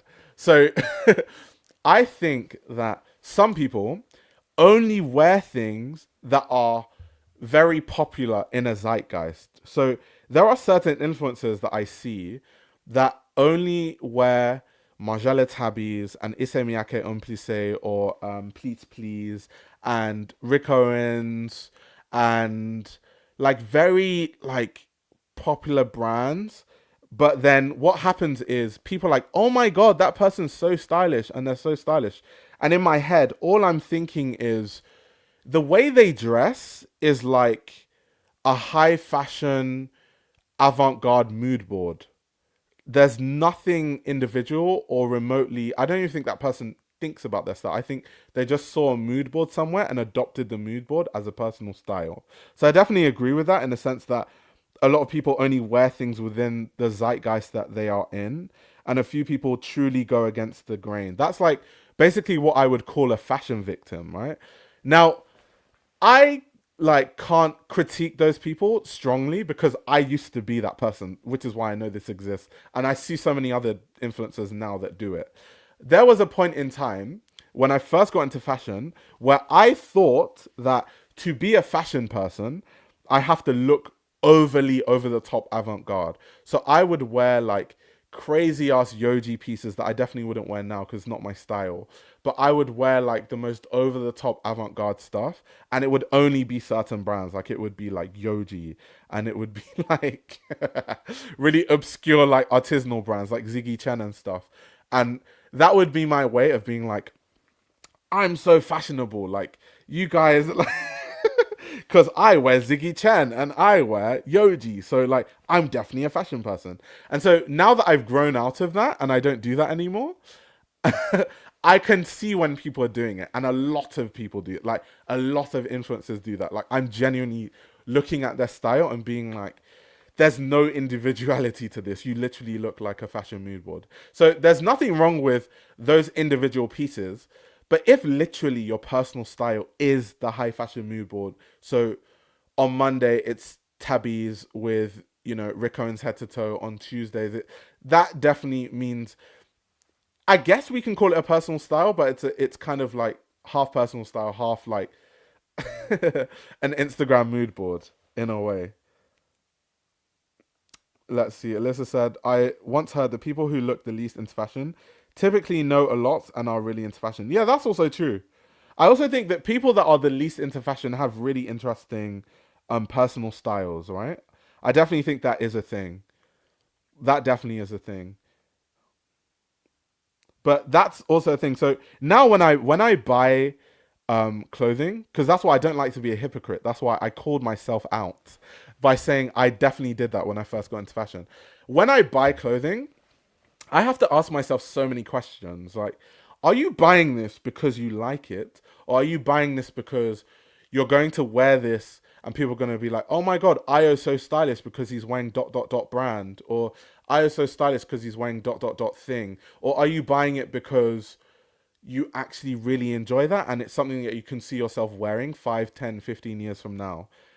And I have to like really tell myself that yes, it's because you like it and it's not because of this. And I really have to think about it to make sure I'm not doing that, because I think when you're like a content creator or you make content, it's very easy to do that.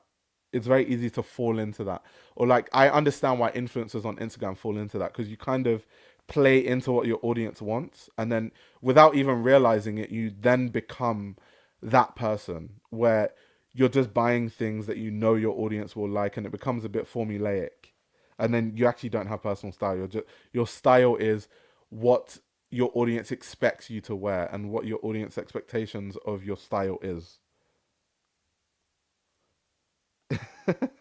We're all once a victim of being that fashionable person, and you're niche enough to be cool.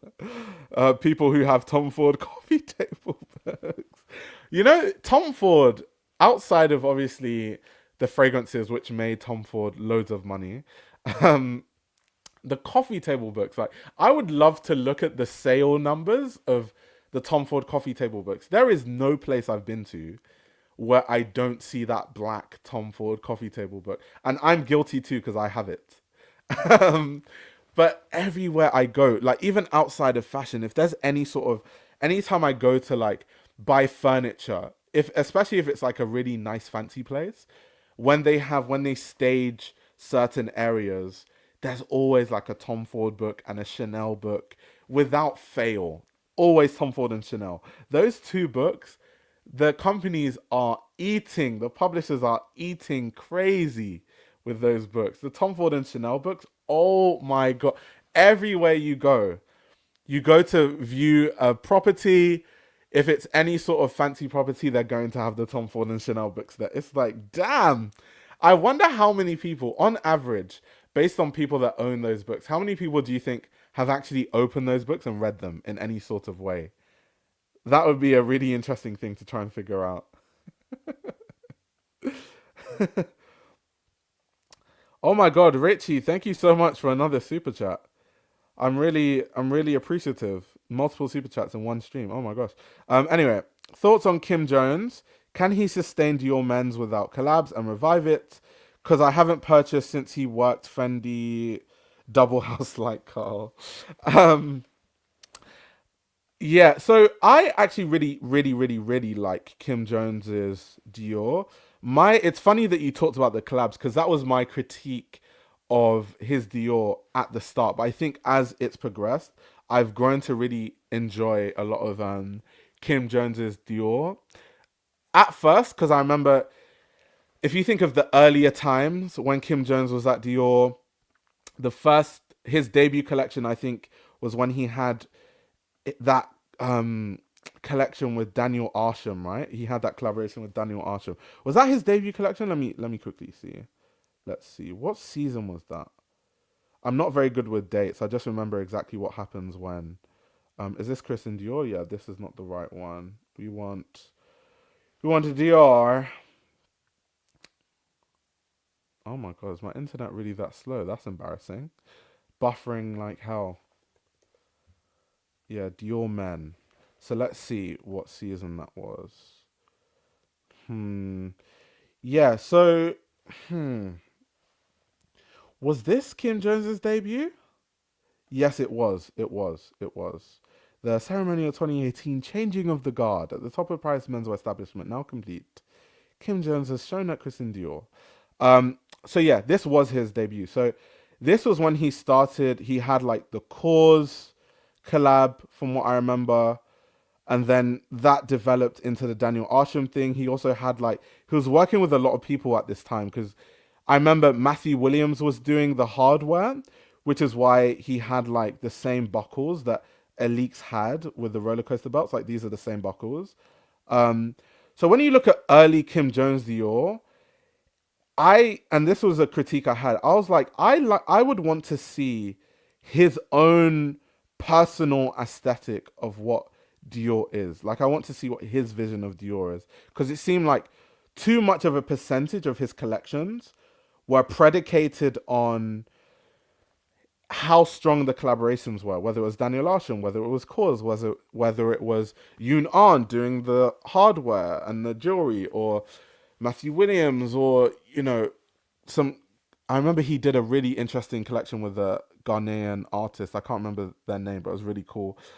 He had the Stussy collab. I remember that was this collection, right? That was pre-fall 2020, I think, was the Stussy collab, if I'm not mistaken. Correct me if I'm wrong.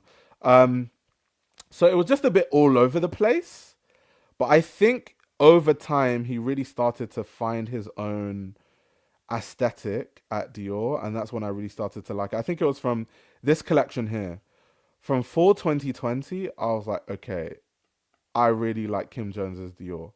Like when it had all the gloves and stuff, that was I really enjoyed this collection. So I think from here I was like, okay, his vision at Dior is like really interesting, and I really like it. But someone was saying that yeah, he's probably going to leave Dior soon. That's something that we've heard. Um, but yeah, I definitely think that he can, I guess, sustain Dior men's without collabs because I think that what he's doing at Dior is interesting. I think he will still do collabs if he still remains at Dior. But I do think he can stand alone. His aesthetic can stand alone without relying on the collaborations. Where, before it did seem like there was quite a strong reliance on a lot of collaborations. I don't think it's the same way right now, though. I think it's quite different. Also, thank you so much for the super chat. T137X2.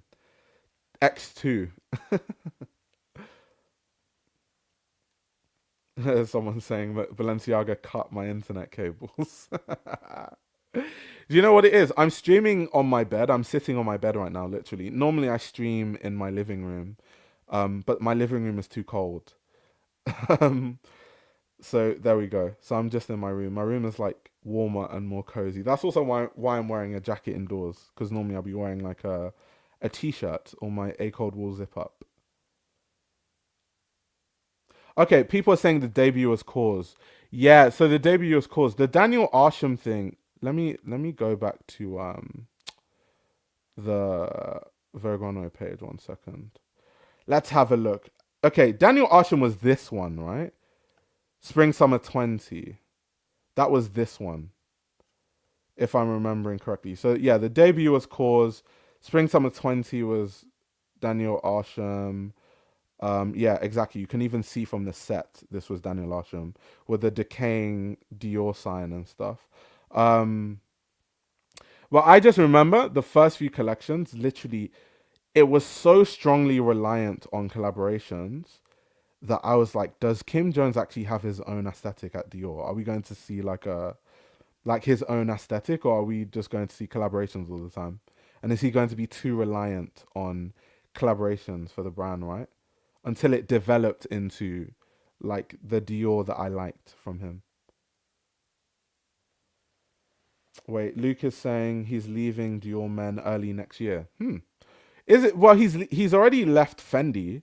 So where would he? I mean, like leaving Fendi and then leaving Dior. Like, where does that leave him?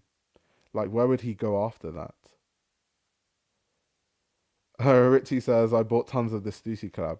Yeah, I don't think that there's anything wrong with the collaborations themselves.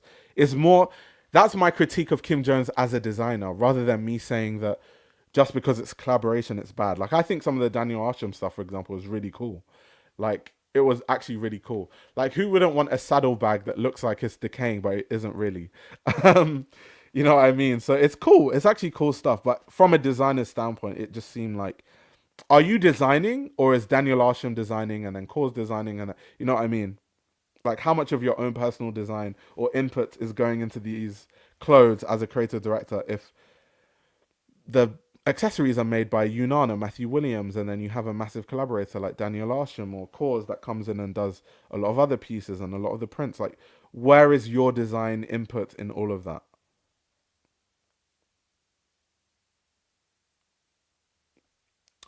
Oh, okay. Thank you so much for the super chat. Oh my gosh. Today's a crazy day for the super chat. Do you think Matthew Williams has it in him to grow Alix and push it back into the mainstream? Also, what do you think about his brand's direction currently? To be very honest with you, let me have a look on Vogue Runner and see what they've done. I haven't heard a lot from Alix in quite a while. Maybe that could be down to like me not really looking at what they are doing. But yeah, this was the last. So this was the last collection I remember seeing from Alix. When did this? This was in June 2023. We are now in 2025. Like this was literally the last collection I remember seeing from Alix. Spring Summer 25 menswear. Let's see when this came out. So this came out in June 23, 2024. So they had a collection in June 2023 and then a collection in June 2024, and that's it. So that's probably why it's been a bit quiet because they haven't really been doing much. Am I a fan of Alix? 100%. I really love Alix. Um, Whether it's like I like the silhouette of tailoring that Matthew Williams was doing at Alix. I love the hardware. I love the accessories. I also love the collaborations with Moncler Genius a lot, which is why I found it really strange what he did at Givenchy because I wasn't really a fan of Matthew Williams' time at Givenchy. It was really strange. But I'm a fan of Alix though, but not his Givenchy. But yeah, I don't know if he can revive it. I almost feel like he didn't. I feel like Alix had strong momentum, but they didn't carry on the strong momentum that Alix had. So I don't know how they can revive it or push it back into the mainstream. I mean, anything is possible. I guess if who are the big influencers right now? I guess if like Charlie XCX wears Alix and like who else is like really relevant? I guess if all those kind of people started wearing Alix, then it would be a thing again. But I think it would be quite difficult to push it back into the mainstream. I think it would be quite difficult.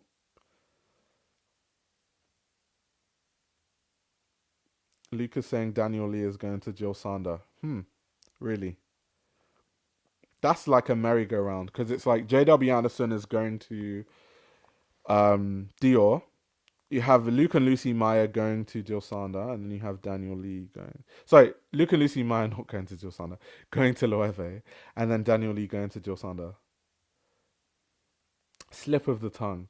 Oh my gosh! Thank you for the £2. Today's my lucky day. It must be. I'll note it that 3 will become my lucky number because it's the 3rd of Jan.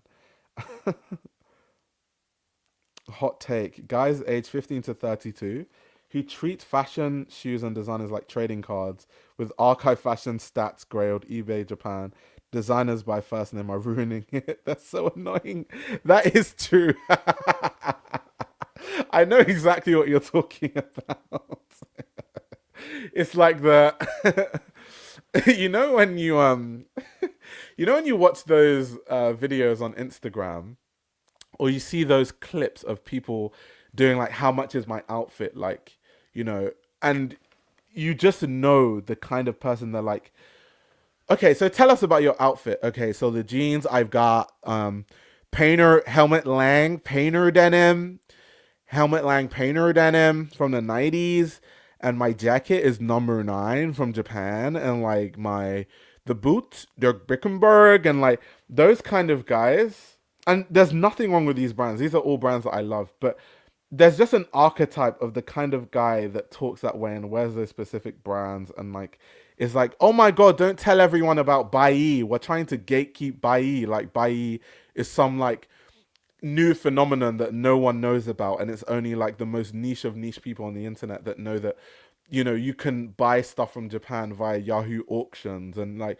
oh my god, don't put people onto eBay. Like, we're trying to gatekeep eBay. Like, eBay is some like niche thing that people don't know that you can find steals, and there are all these listings on eBay and auctions that you can buy stuff on. Like, those kind of people are the most annoying people.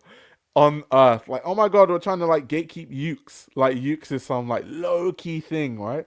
No, let's gatekeep Ukes, guys. Like we can't. No, we can't put everyone onto Ukes because now I can't get my Margiela for the low, guys. Like, bro, you're not as niche as you think you are. You are not as niche as you. They think they are so niche. Like they think that no one knows about the brands that they wear and stuff, and it's like, bro, Dirk Wickenberg boots are literally on the mood board of every archive fashion page. You're not unique.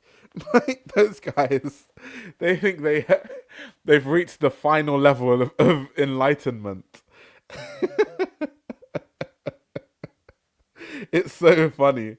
Silvertone brass. You're a true urban, a true urban. Please talk American all the time. The thing is, I know that my American accent is really terrible. Um, so don't worry, guys. You don't need to tell me. I know it's really awful. I'm working on it.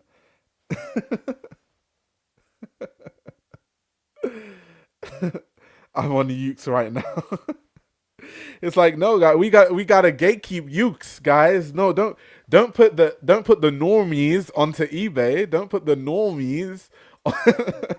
Don't put the normies onto Yahoo Japan auctions. Like no, like everyone's gonna start wearing number nine. Like bro, chill out.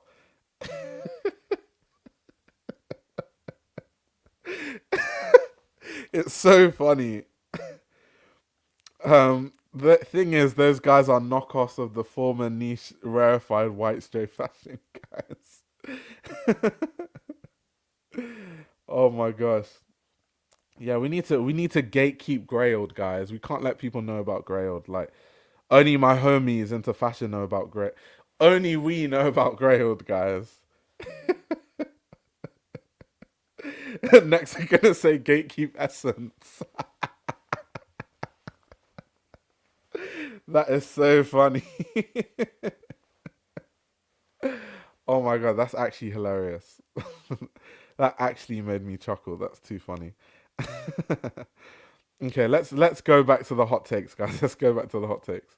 Burberry quality under Daniel Lee is actually very good, both in design and materials. Oh yeah, I don't even think that's a hot take. I 100% agree with this take because I did that long live stream that you guys can watch if you're new to the channel, where I talked about why Burberry is struggling financially and why it might not improve anytime soon. And in that video, I basically made the point that the main reason why they're struggling financially is because their strategy was all wrong. It has nothing to do with Daniel Lee being a terrible designer. Like people, and I think now that people have actually gotten a lot of Daniel Lee's clothing, like Burberry, in hand, people have actually realized it's actually really decent quality.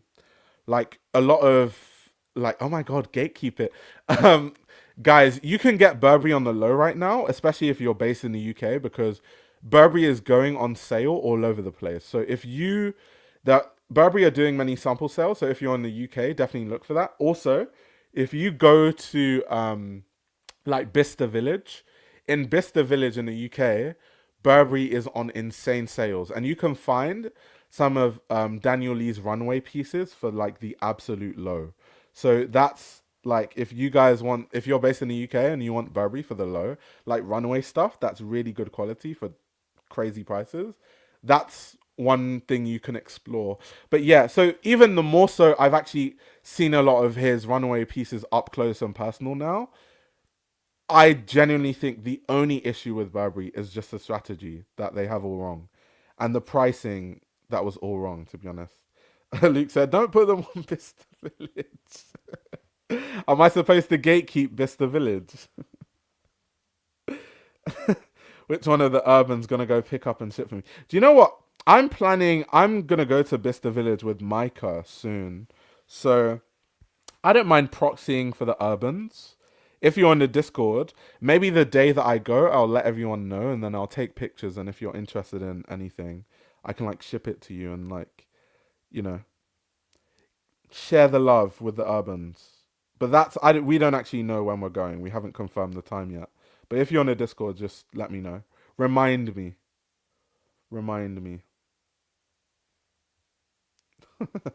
Love my so 90% of this chat is US based, so it's not like we can gentrify your Burberry haven. So yeah, going back to the hot take, I totally agree that yeah, the quality is good under Daniel Lee, both in design and materials. I agree. Culture said it was never his fault. Burberry was being run amok. Their pricing and marketing sucks. Yeah, the marketing is awful. Like, oh my god, let's go on Burberry's Instagram. It might be improved now, but I remember that day when I did that live stream, their Instagram did not look fantastic. Like the pieces they were pushing, I was like, what is even remotely interesting about what they are pushing? And it's not like they don't have interesting stuff because the stuff that they push is great. Like you look at their Instagram page and it's just very like is the cyclical nature of Burberry. They spent so long trying to get away from this and now they push it again.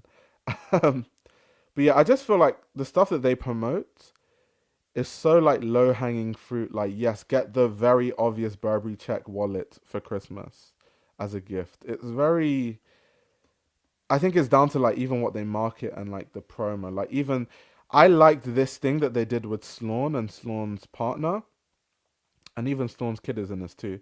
Um, but then why are they marketing these pieces?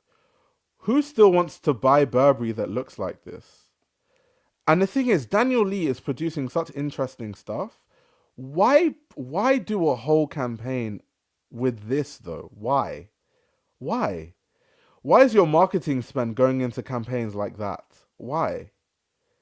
And so that's my issue. I think that a lot of their marketing also not fantastic. Not fantastic. Not fantastic. Not fantastic. They're aiming for the middle class. Does the middle class want to wear Burberry that looks like that though? Is that what they want to wear? Going to Bicester is a headache because the train tickets are extortionate. Oh yeah, train tickets in the UK more and more are becoming stupid. Like they are literally becoming. Let me not even use the word that I wanted to use. Let me not even. Let me just not use the word.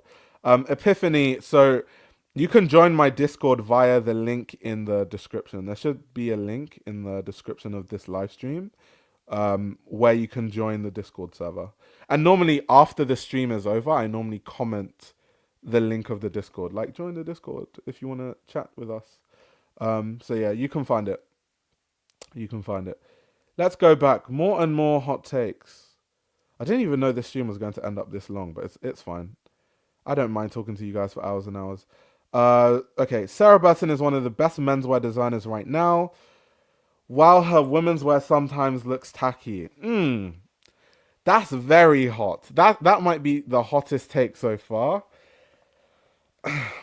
Okay, I do like Sarah Burton's menswear, but calling her women's wear, okay, they said sometimes tacky. Okay, I can agree with the sometimes tacky. Sorry, initially I read it as, but her women's wear is tacky. Let's see. Let's have a look. Let's have a look. Let's have a look.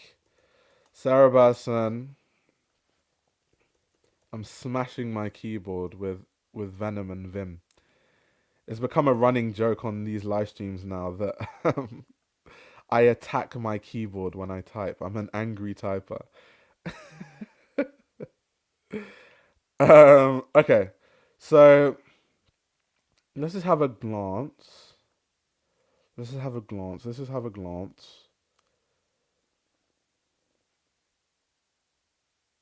Railway ticket prices are ridiculous over here.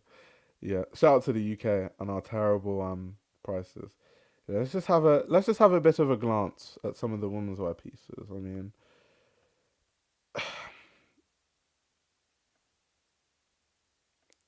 mean, yeah, I can agree. Sometimes tacky. I can agree. I can agree with that. I do like though when she does. She has, and we've talked about this so many times. I feel like when I make the same point over and over again, I feel like I'm boring people saying the same thing.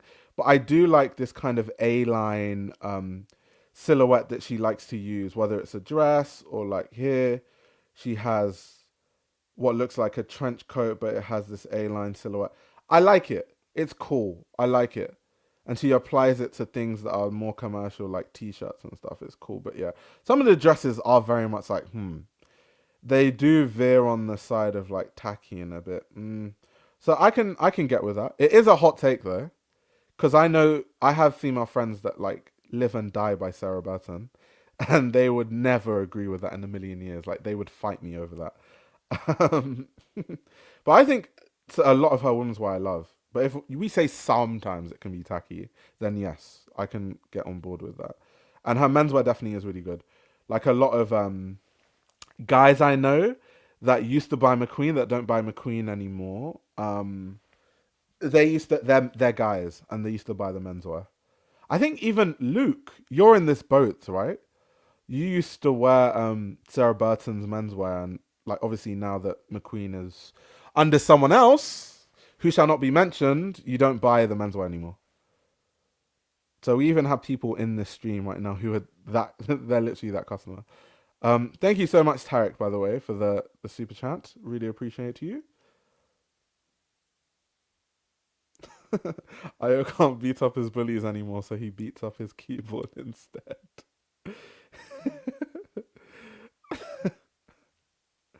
Wait, is the Discord not linked in the description? Okay, let me write that down. I always thought I left the link in the description. That's my bad, guys. And meanwhile, I'm always like, oh my god, check out the link in the description.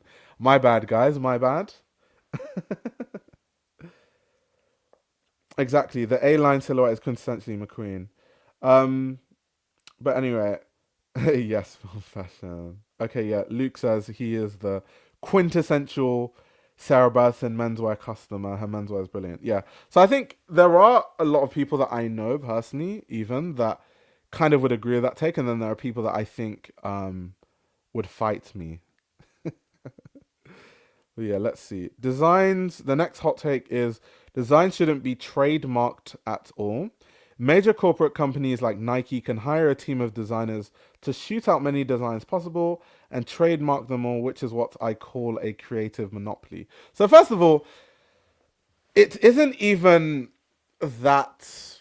It's very hard to trademark clothing. It's very few people, even massive corporations, can trademark designs.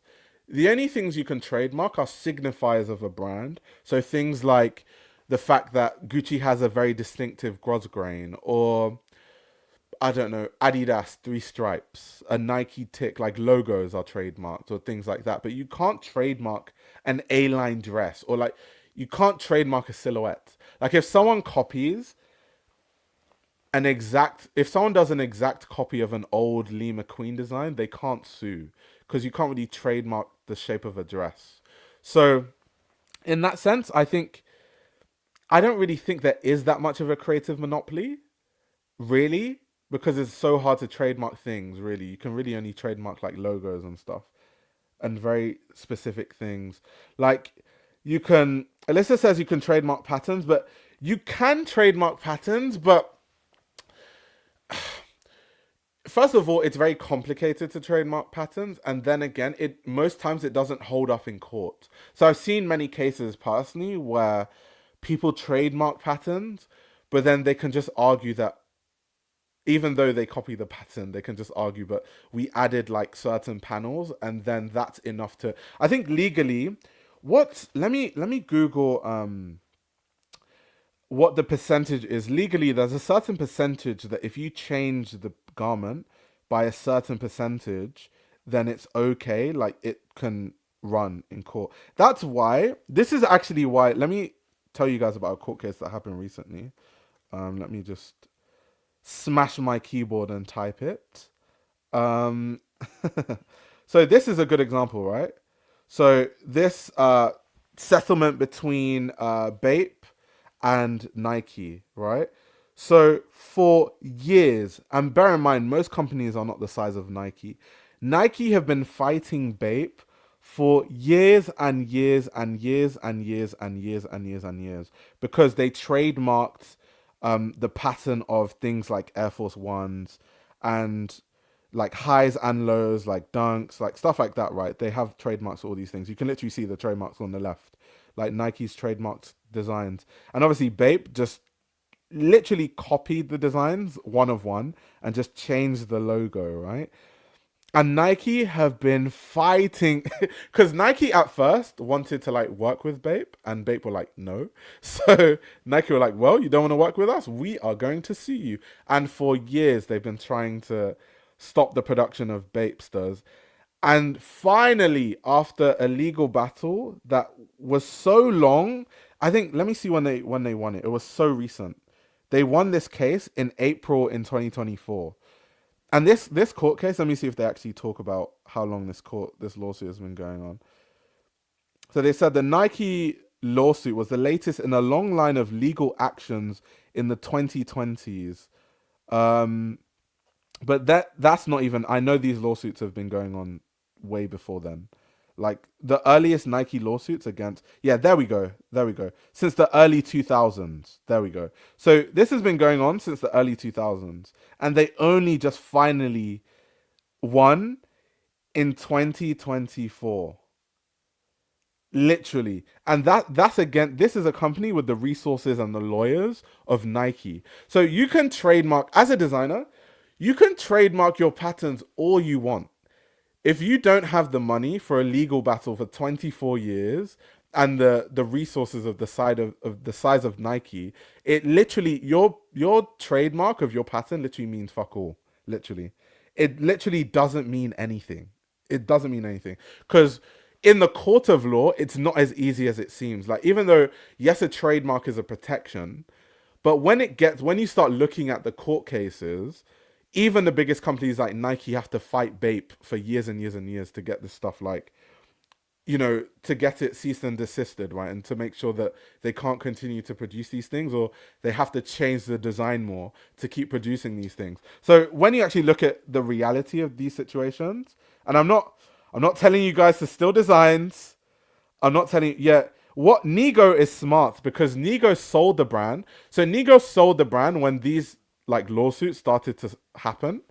So Nigo sold it and sold it with the problem. So he set off into the sunset with loads of money and just left the brand to just deal with the lawsuits. Like, Nigo is smart. Exactly. Like, this is another good example, right?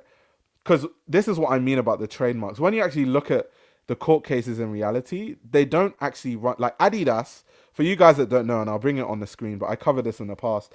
Adidas sued, I think it was Tom Brown, because obviously Tom Brown has their stripes, and Adidas were trying to say that it's kind of like infringing their trademark, but obviously, like, it didn't work.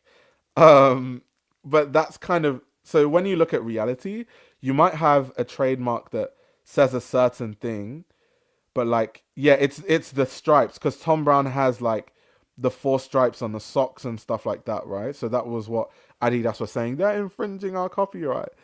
Um, but obviously they didn't win. It was just a waste of time. But that's kind of what happened. So trademarks don't really stand for anything. So even if a big company trademarks anything, to be very honest, if I'm being really honest with you, not that I'm saying you should like do it, but it won't really stand for much in an actual court of law.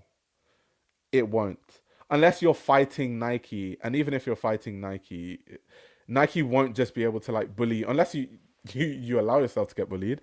They would still have to fight it legally for so many years that, like, it's not worth it for anyone, to be honest. Yeah, they did sue over stripes. So going back to the hot take, I say all of this to say that I don't necessarily think that people have a creative monopoly on designs yet. I don't think we're at that point in fashion yet, because I think unless it's a logo, that's the only way that a brand would easily win in court. If we're talking about patterns and stuff, you just need to switch it 3%, and then that's going to be a lawsuit for 15 years, literally. So, yeah, I don't think. Luke says, I also don't think it's ethically right either. Designers have been copying slash reproducing designs for decades. It's not that big of a deal. Yeah. People are asking why Tom Brown is so expensive. But yeah. Thanks for the hot take.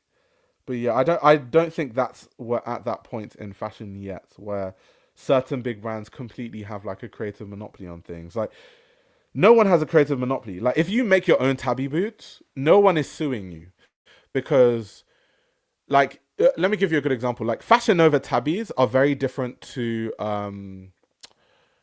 the Walmart Birkins because when Fashion Nova makes tabbies, Margiela doesn't own the design of tabbies. They're an original design of that come from Japan. It's the same thing as like Margiela can't trademark their replica sneakers because they are replicas of German army sneakers, right? German army trainers. So you can't really like if I want to make fake gats, I can make them and no one's gonna do anything about it and no one can do anything about it. Same thing with the tabbies. The reason why, the Birkin bags are a bit different is because you can say that um that specific design is more akin to something that Hermes is very well known for, and that forms the basis of the company. But even then, it wouldn't be that easy for them to win. They would still have to fight it for a while. They would actually still have to fight it. Tabbies are Japanese. Japan should sue Margiela. Facts though. Yeah, Fashion Nova does have tabbies, by the way. They do. That's how you know tabbies are really mainstream.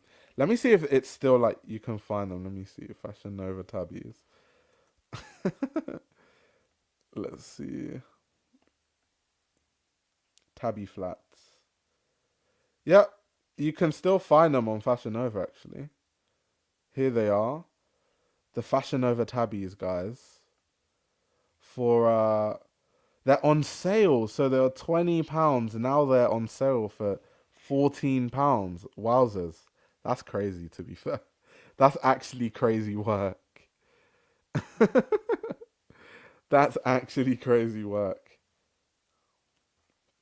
Let's see some of these product images.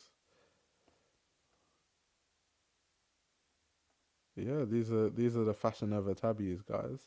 But literally, the reason why Walmart had to pull their stuff is because they don't have to, but they were just scared of the lawsuit.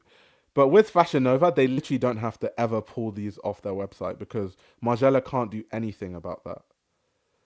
Like Margiela literally cannot do anything about it because they don't own the rights to tabby designs unless you know they're just gonna take hold of Japanese designs literally. Like that would be insane. They'd be like, we are now trademarking something that we didn't even originate. You could park a bus in that gap. That's crazy.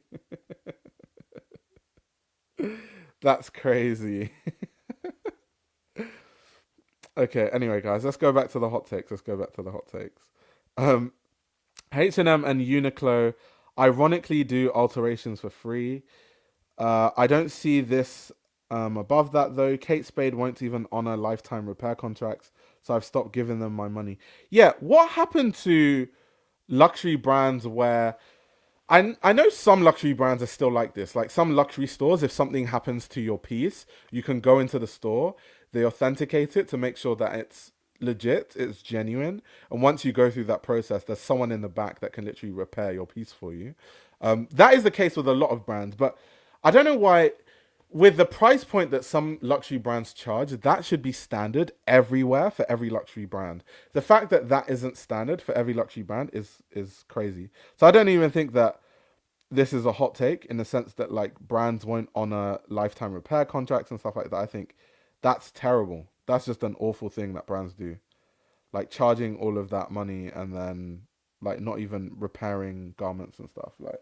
And these are the same companies that swear they're like when you check the sustainability index, like we are high up on the sustainability index and we care about sustainability because you know we use dead stock fabrics and we and they just start greenwashing all over the place and it's like yeah but I brought my bag, you literally in the fine print say that you have a lifetime repair contract and you won't even honor that. Not very sustainable, are you? Not very very sustainable, are you guys?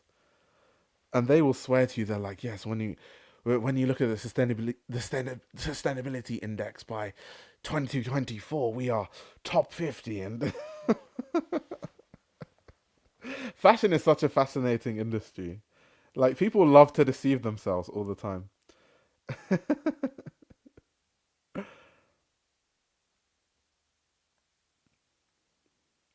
Let's see. The most sustainable thing we can do is ban production of tappies.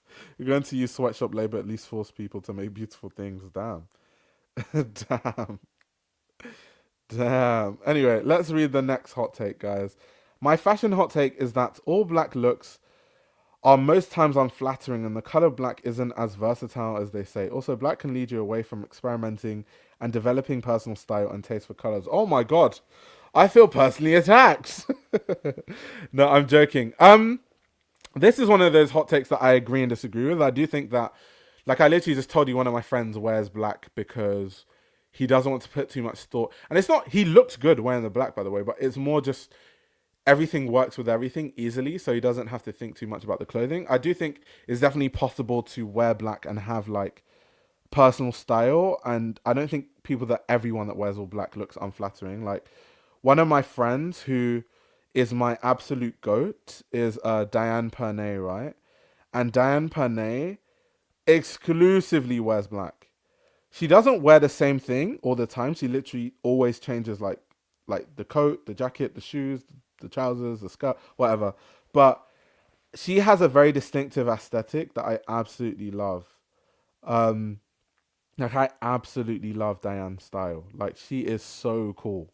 Like, she is so, like, Diane is like, basically Diane is how I thought everyone in fashion was, like, in terms of like everyone in fashion has this like really distinctive aesthetic, and then you work in fashion and you realize, oh, it's actually just Diane. Like, it's only Diane that's actually this cool and everyone else is just not as cool as her. So there are people that I know personally who actually wear all black and they look cool as shit, and it's not like uninspired. It's not just like wearing plain ass like black pieces for like ease of wear. I don't think everyone is like that.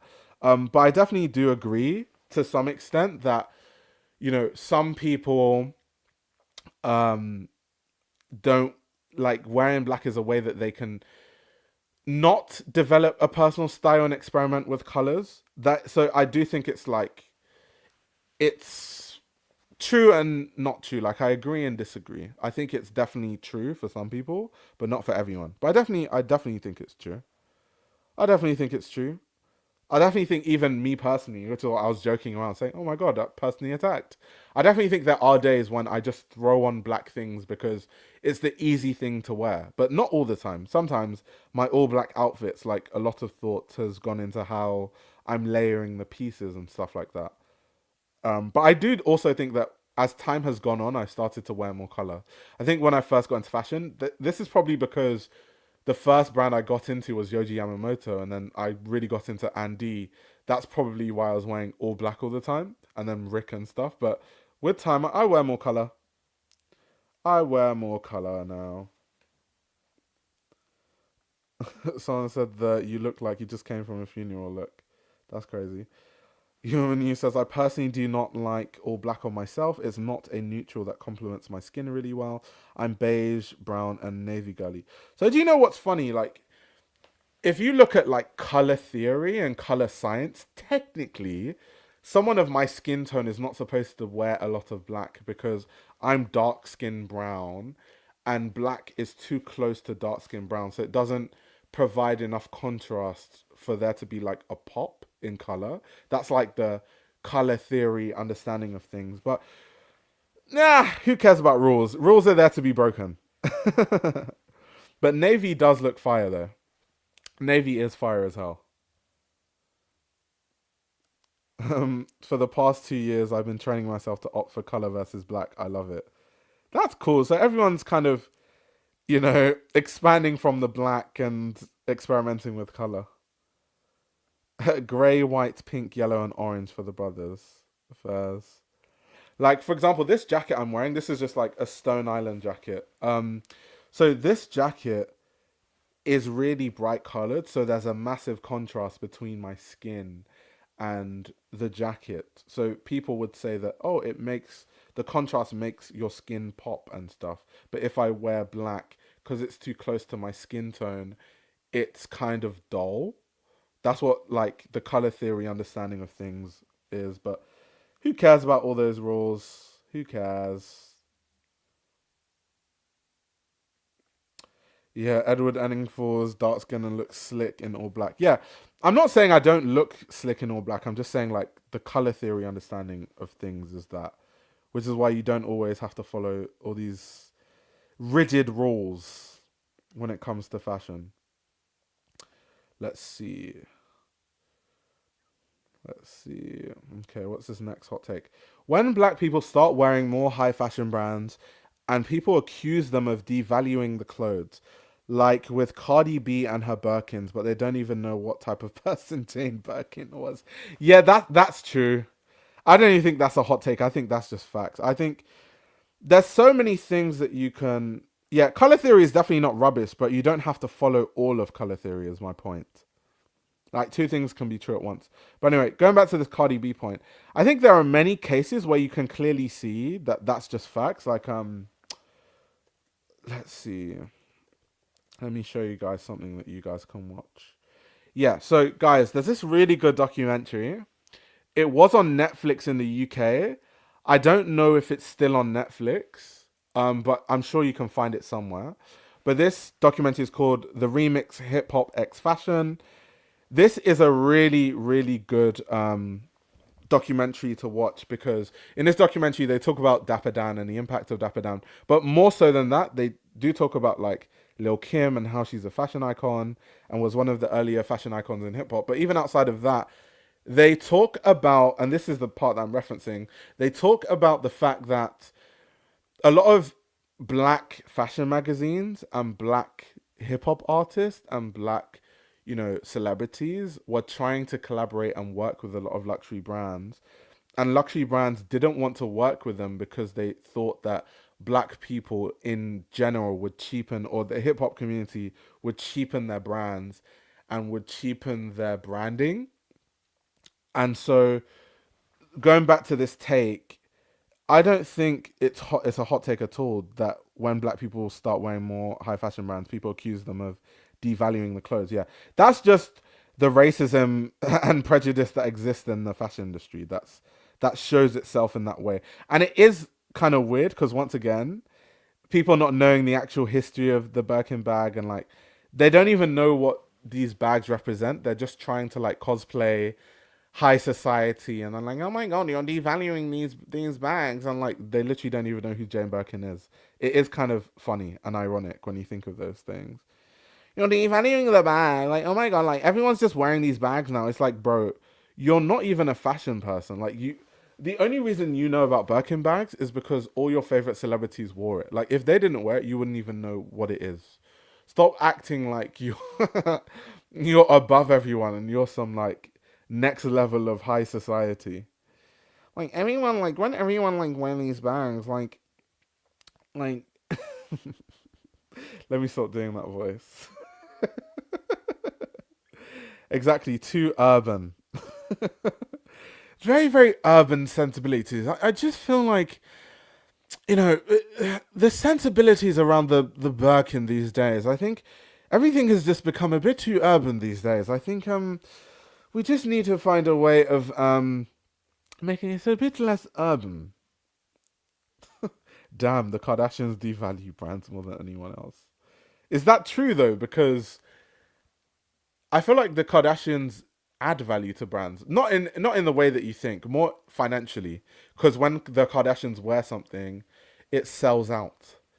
Like they did a stat one time of Kylie Jenner's prominence and her, selling lip kits and all these things, and the percentage uptick in the US of people getting lip fillers. And it was wild when I saw the stat. I can't remember it off memory, so I won't say it exactly, but it's wild. So I feel like those kind of people, they actually add value to brands because they make brands so much money. But they don't add value in terms of like you know what I mean? They remove a bit of mystique from brands. They don't keep the same mystique once they wear stuff.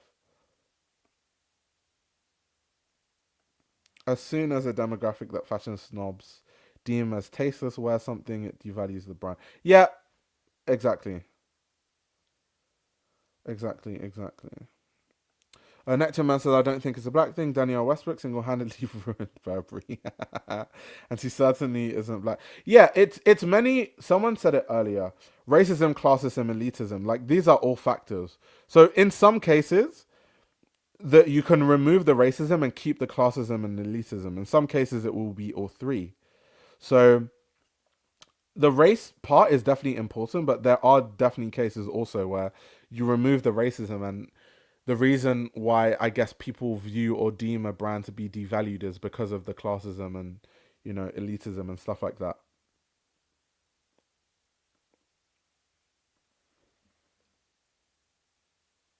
Don't let the brothers start wearing the row.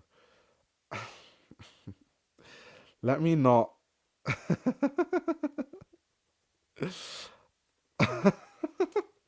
Let me not say what I want to say. Let me not say what I want to say.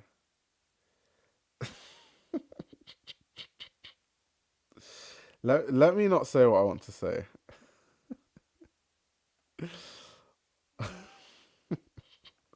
Don't let the brothers start wearing the row. That's crazy. That's crazy. No comment. No comment. Oh, they are not popular among the purists. Bro had to censor himself. I'm dead. I had to. I honestly had to. I had to. I had to.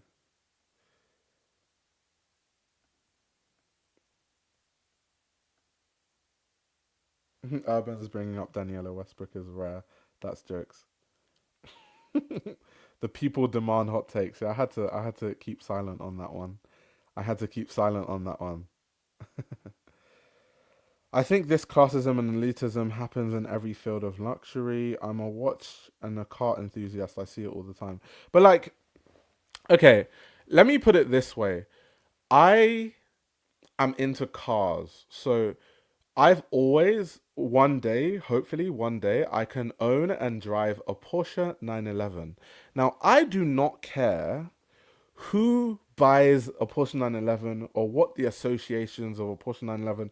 I do not care if 10 years from now it's seen as a chav car. I want a Porsche 911 because I love the story of it, the history of it, and the engineering behind it.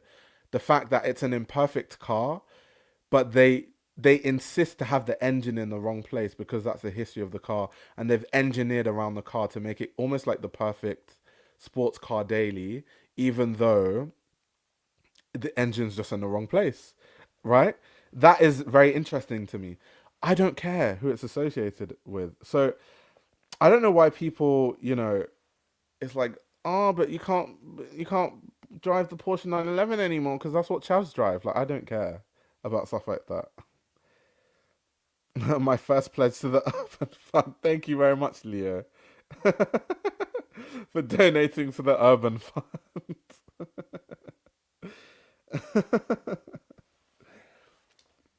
Which 911? Beggars can't be choosers. So for now, my dream is a plain 911 because I'm not a millionaire. So I can't dream of, GT3s and stuff like that because that is way beyond my tax bracket. Even a Porsche 911 base is way beyond my tax bracket, but I'm hoping one day, maybe hopefully, I could like buy like a used Porsche 911 and like save up money over years and be able to, afford it. But yeah, the whole GT3, GT3 RS, all this that I'm not even thinking about. That's a pipe dream. I don't even think about stuff like that. That's way out of my. I'm a realist. That's way out of my tax bracket. Someone said 911. We remember the towers. I'm definitely not talking about that 911. I'm talking about a Porsche 911, not that 911, guys. Please, no, no. Pretty sure most rappers and athletes would get rejected by the Row PR team when requesting outfits. Probably, to be fair. Probably. Probably. I'm working on a paper and I heard which 911 and thought y'all were talking about something very different. Yeah, I'm not talking about that 911. I'm talking about the car 911. Take a loan. And I think I'm already in enough student loan debt for a lifetime. I think I'm done with loans for a lifetime. I definitely don't think it's worth it to buy a depreciating asset, but take a loan out and pay interest on something that depreciates. I definitely don't think that's a good use of my personally. This is the last time when I was talking about BBL exactly. British Basketball League, not Brazilian butt lift. Let's see. Back to the hot takes, guys. This fashion hot take is that it's overproduction more than overconsumption. Hmm. Mm, it's overproduction more than overconsumption, is it? I mean, yes, because the only way that you can overconsume is that these garments have to be readily available for you to overconsume. So I guess I can agree with that to an extent. Yeah, I can agree with that. But would companies overproduce if they knew that customers wouldn't buy it? Would they? I guess they would because they have done that in the past. That's why brands destroy garments. So I guess this hot take is actually just completely facts. Because like Burberry will overproduce, and even if people don't overconsume, they just destroy the garments that they overproduce. So yeah, overproduction more than overconsumption. Yeah, I agree with that actually. Now that I think about it, I agree with that. Thank you very much for my student loan debt and Porsche 911 fund. Thank you very much for donating to the fund. Boa says, follow your heart, not your brain. I'll be eating noodles for the next 10 years, like instant noodles, getting a loan to buy a Porsche 911.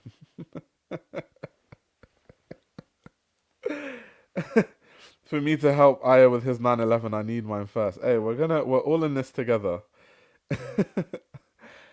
Let's go further with the hot takes. Indie brands are doing everything people are claiming to want while being wholly ignored. Real luxury is not happening at the top anymore and probably never will again outside of fine jewelry. So this I just completely agree with it, but I don't think it's a hot take though. I think that's facts. That everyone, well, not everyone, but a lot of people that complain about quality, if and I say this all the time, if quality is your main concern, there are other alternatives.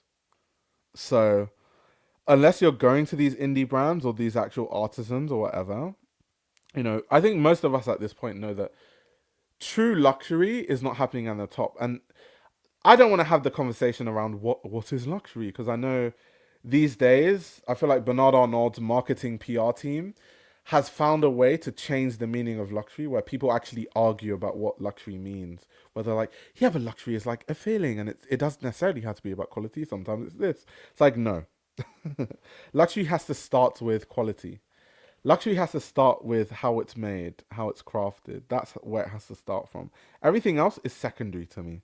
You cannot tell me something is luxury and it's made horribly. Yeah, luxury is a vibe. Yeah, exactly. This is what Bernard Arnault says himself. He'd be like, luxury is about creating a dream. No, no, no, no, no, no. No, I don't agree with that. So yeah, I don't think that. I think that's a very lukewarm take, but I agree with what was said totally. Let's see. This hot take is elitism in different ways contributes well to fashion, but obviously also not be good either. Yeah, I mean, I've talked about this before where like there are certain instances where gatekeeping and elitism can actually be beneficial, which kind of sounds strange because elitism is like, ugh, it's a bit, even me saying it, it's a bit of a dirty word, elitism. However, genuinely, there are some certain aspects where maybe you should gatekeep or be slightly elitist in a less problematic way. Like, I guess that would mean like because like a lot of people that create clothing that serves no benefit in society, so they're kind of just wasting resources in the world. That's a situation where there are ways that elitism can stop those kind of people from making clothes that no one's going to wear. Um, so like, there are definitely instances where like it can contribute well to fashion. I think also, you know, yeah, like gatekeeping to encourage personal discovery, like stuff like that. There are definitely ways where it's positive, but not in the toxic ways that I guess people would think about first. Definitely not in those ways. So yeah, I agree with that take. This hot take is most of these takes ain't even hot. They are just shit takes. That's mean. I'm still gonna like it, but I don't think they're shit takes. I do think that some of the takes are definitely not that hot, but yeah, not shit takes though. I wouldn't go that far. I wouldn't say that. Thank you so much for the 9/11 fun, Richie. Let's see. Hey, also, thoughts on the LVX Murakami collab? I'm awaiting the drop tomorrow. Gonna snag something for the old ball and chain. Yeah, so I won't give my thoughts only because I kind of gave my thoughts initially when the whole thing came out. What I haven't spoken about, so I guess we can talk about this quickly, is since I last talked about it, the main development is that Zendaya was obviously like doing the campaign for the Murakami collab, like this stuff, um, which is kind of cool. Like Zendaya right now is like top of the top in fashion in terms of like fashion icon. Like that Zendaya is the person that everyone talks about when it comes to fashion. So it makes sense that she would kind of be in front and center with the Murakami campaign. So to share kind of for people that haven't seen that, to kind of say my thoughts once again, to give a summary of what my thoughts were on the collab. I think that I don't have any issue with the collab because I think a lot of people were not into fashion or not around or just weren't able to access the original collaborations over the course of the time that it happened. And so this is a chance for people to buy this collaboration again. Um, so I guess that's the good thing about this collaboration, especially if you want stuff new. I know that there's a great secondhand market for the bags, like an amazing secondhand market for the Murakami collab stuff. However, maybe some people don't want their stuff completely worn or don't want their stuff to be worn in any sort of regard. So I can understand like people are like, I want to build my own relationship with my Murakami bag that I'm going to use for 10 years and longer. So I understand all those aspects. I don't think there's necessarily anything wrong with the collab. My issue with the collab more came from how they were marketing it. It seemed a bit cash grabby. The way that the like this initial rollout for the Murakami collab, it seemed a bit, yeah, just a bit cash grabby. Like, we had a bad financial year. Let's just rehash our most iconic collaboration of the brand's history. Essentially, it seemed that kind of way. But yeah, I don't necessarily think it's bad. I don't think, and obviously they've added more new styles. Some of them I think are really terrible. That's what kind of makes it feel a bit cash grabby, but in the sense of people getting stuff that they like and pieces that they like, I don't think anything is wrong with that.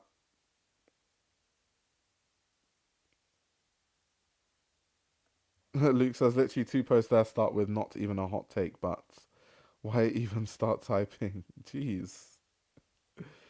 Jeez. Law Roaches who gave Zendaya hype. Lots of people really don't follow her style here in America.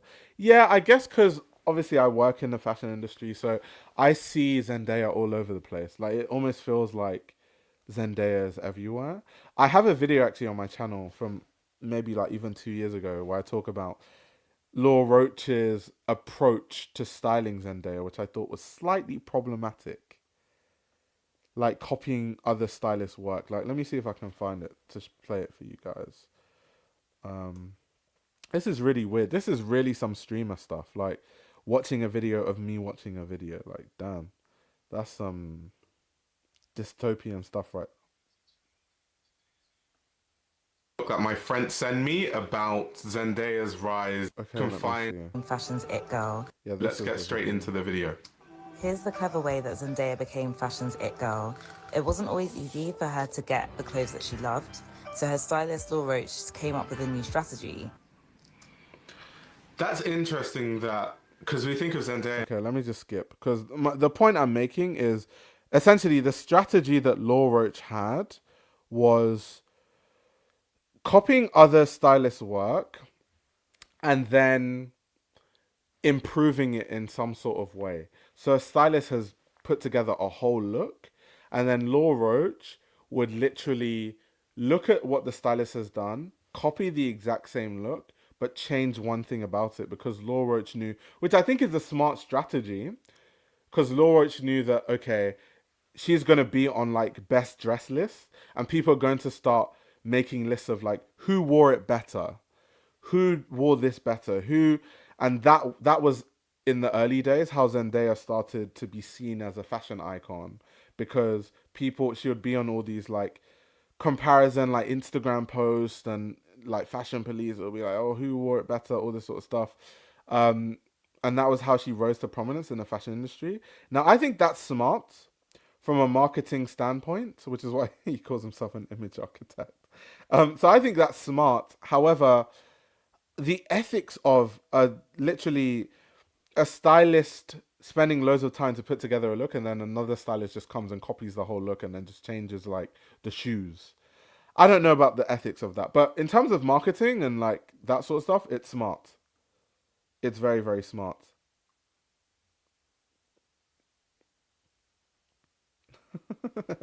Dude's gone finesse and find a way.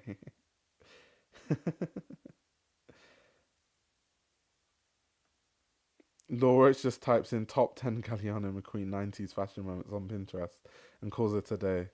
Damn, Luke! Luke has come back with a vengeance. So I don't, because I'm a fan of Law Roach in terms of like, I think there's a lot to learn from Law Roach in terms of strategy of things. However, I just think how he started, the ethics of it can be brought into question. Like if I was a stylist and I spent so much time like putting looks together and like really trying to find what really works on my client and like doing all this work, and then another stylist just copies the look and changes the gloves, I would have an issue with that. And then they're on best dress list and people are telling me that someone that copied my look, that their client dressed better in it, when a lot of times those who wore it better list sometimes has nothing to do with who actually wore it better, and more to do with whose body type do we like more, therefore this person wore it better. Sometimes it boils down to that. So as a stylist, I would be pissed if people are doing that to my client, to be honest. I would actually be pissed. Okay, let's go. Some more hot takes, guys. I'm tired of the constant repackaging of the Y2K/90s renditions comebacks. It feels like the 2020s doesn't have its own style. I can agree in a sense, because I feel like I think TikTok did that. I think when I was younger, certain eras had styles because trends were so slow, because social media wasn't like a thing. So when people were wearing skinny jeans, it was for a long time. When we were doing a Y2K thing, it was for a long time. I think now trends just happen faster, which is why it feels like the 2020s doesn't have its style, because it's mobs. It's like mob wise mixed with like gorp core, mixed with like ballet core, mixed with cottage core, mixed with, it's just like, bruh. How do you keep up? How do you keep up? But I think those are also like pockets. And then you also have to think of the fact that trends are cyclical. So even the 2000s, those were inspired by times before then also. And trends go and come.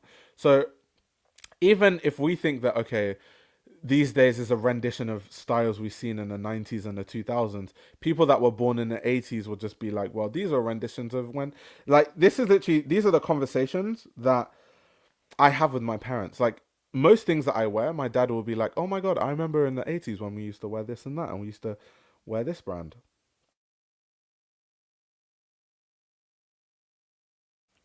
Had to have a quick cough there. The internet feels like one big mall, and influencers are like the concession stands. Am I wrong? I guess so, in an extent. Yeah. Also, we actually need to look at what people are wearing instead of looking for labels like Y2K. Yeah, I mean, true. Because once again, if you're perpetually online, not saying that this person is, by the way, I'm just saying as a point, you would think that a lot of people are like rehashing Y2K aesthetics, but then when you go outside and like see what people are wearing day to day, like outside of fashionable people in London, if I think of what are people wearing day to day, most people are just wearing plain jeans. What's the trendy shoe right now? Well, people are wearing Sambas still. So people are wearing plain jeans, Sambas, and like a North Face jacket. That's like the average like London fit for the most part. Like plain jeans, UGG boots, and a North Face jacket. Like North Face, yeah, like a Northie, like a puffer. That's like what most people are wearing. Like most people definitely aren't like wearing like the Y2K aesthetic. That's more like, you know, Instagram niche subtrends. Also, not everything's so documented. You can find an image of whatever is cyclically back, and it feels as if it wasn't that long ago. Yeah, that's a good point too. Yeah, like most people just wear Nike. Yeah, exactly. Like most people just wear like white Air Force Ones, blue jeans, and a North Face jacket, or a Nike Tech fleece, like tracksuit and Air Force One. That's what most people. Most people are not wearing like Juicy Couture and like stuff like that. I think some Gen Z people tried to hype 2000s fashion, not realizing lots of people didn't like 2000s fashion when it first happened. Reason why the 90s styles, music, and vibes been back popular. Yeah, that's true. That's definitely true also. Let's see what the next hot take is. American fashion is in a coma, maybe even dead, and New York Fashion Week is the least exciting fashion week of the calendar. Okay, so American fashion in a coma? Uh, who are like the emerging American fashion designers like Telfar and Luar and like let's say like Shane Oliver, like Anonymous Club, and like mm, do we count Tom Brown as like, well, I guess it counts as an American brand and all that sort of stuff. Okay, if I think about it, compared to Paris and Milan and like London, yes. I do think New York fashion is definitely the least interesting. I think because we talked about this before, London Fashion Week is on its knees. Yeah, Marc Jacobs. London Fashion Week is on its knees, but in terms of talent wise, I do think that talent wise, London definitely produces more talent than let's say like New York for sure. Like if you think of designers from London that make it that end up in Paris, like the Kiko Costadnos of the world and the Grace Wells Bonners and the Martine Roses and like I feel like London is constantly churning out talent. So even though London Fashion Week as a concept isn't really huge anymore, the talent coming from there is like crazy. So I guess now that I think about it, I just had to think about it for a while. American fashion in a coma. I guess so. I do think that New York Fashion Week is the least exciting fashion week, though. That's true. That's definitely true. In comparison, yeah. Like, yeah, Peter Doe also. Yeah, Willie. Travaria. Yeah, there's talent in New York, but it's just in comparison. Like, in the US, there is really good talent. Like the Peter Does and stuff. Yeah, it's just in comparison to like London, no chance. In comparison to Paris and Milan, no chance. So yeah, I can agree with that. I can agree with that. I can agree with that. I can agree with that. I just had to think about it for a while. Okay, this is what these two say. Not really a hot take. This is what Luke was talking about. But we're still gonna read it. You've got three more left, guys. Not really a hot take, but more of a prediction. The more people talk about how crappy these supposed luxury brands are making their products, charging exorbitant prices for plastic clothing that won't last, the more these brands' pockets are going to feel it. I'd love a return to real luxury clothes, even in mid-tier brands, using real quality materials with real quality construction. Sure, it will cost more to make, but if you really pay your workers fairly, you'll still be getting $1,500 profit on that $3,000 coat instead of $2,900 or more. This exponential growth nonsense helps nobody, not even at the top. They couldn't ever spend all of it anyway, so what's the point? I guess it still helps the people at the top because they're lining their pockets with billions. But yeah, it's not really a hot take. I do agree. I think that unfortunately, I don't know how, because I always think of what's the solution for this issue. The only solution is consumers.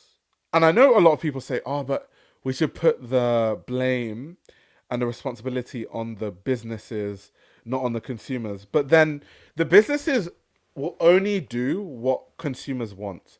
Like businesses react to consumers because they won't make any money. So if consumers wake up tomorrow and they're like, everyone in the world collectively, we're no longer buying Dior, Dior will have to make changes. Like it's inevitable. I don't care how much they can make $10 trillion a year. The second consumers decide, yeah, we're not buying this brand anymore, they have to change. So consumers have that power. I don't think consumers realize they have that power, but the only problem is that it's literally impossible to band together in that way because consumers have so many different reasons for buying certain brands.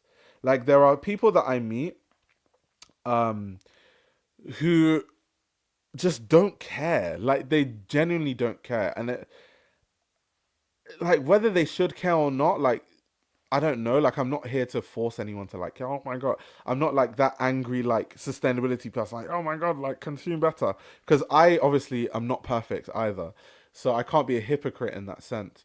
So yeah, people just don't care, and there's people with loads of money that are just like, I just wanted to walk into Dior and buy 10 bags. Like, leave me alone. It's very difficult to band together in that way. So I just think this is not something that will change. I think the only way that these luxury brands will die off, and I've said this will happen, I think it's inevitable, is they will price themselves out of the market and then there'll be no way of going back. So we'll get to a point where the quality will be so bad that like luxury clothing is about to get so bad where after washing it once, it has all those bubbles like with fast fashion.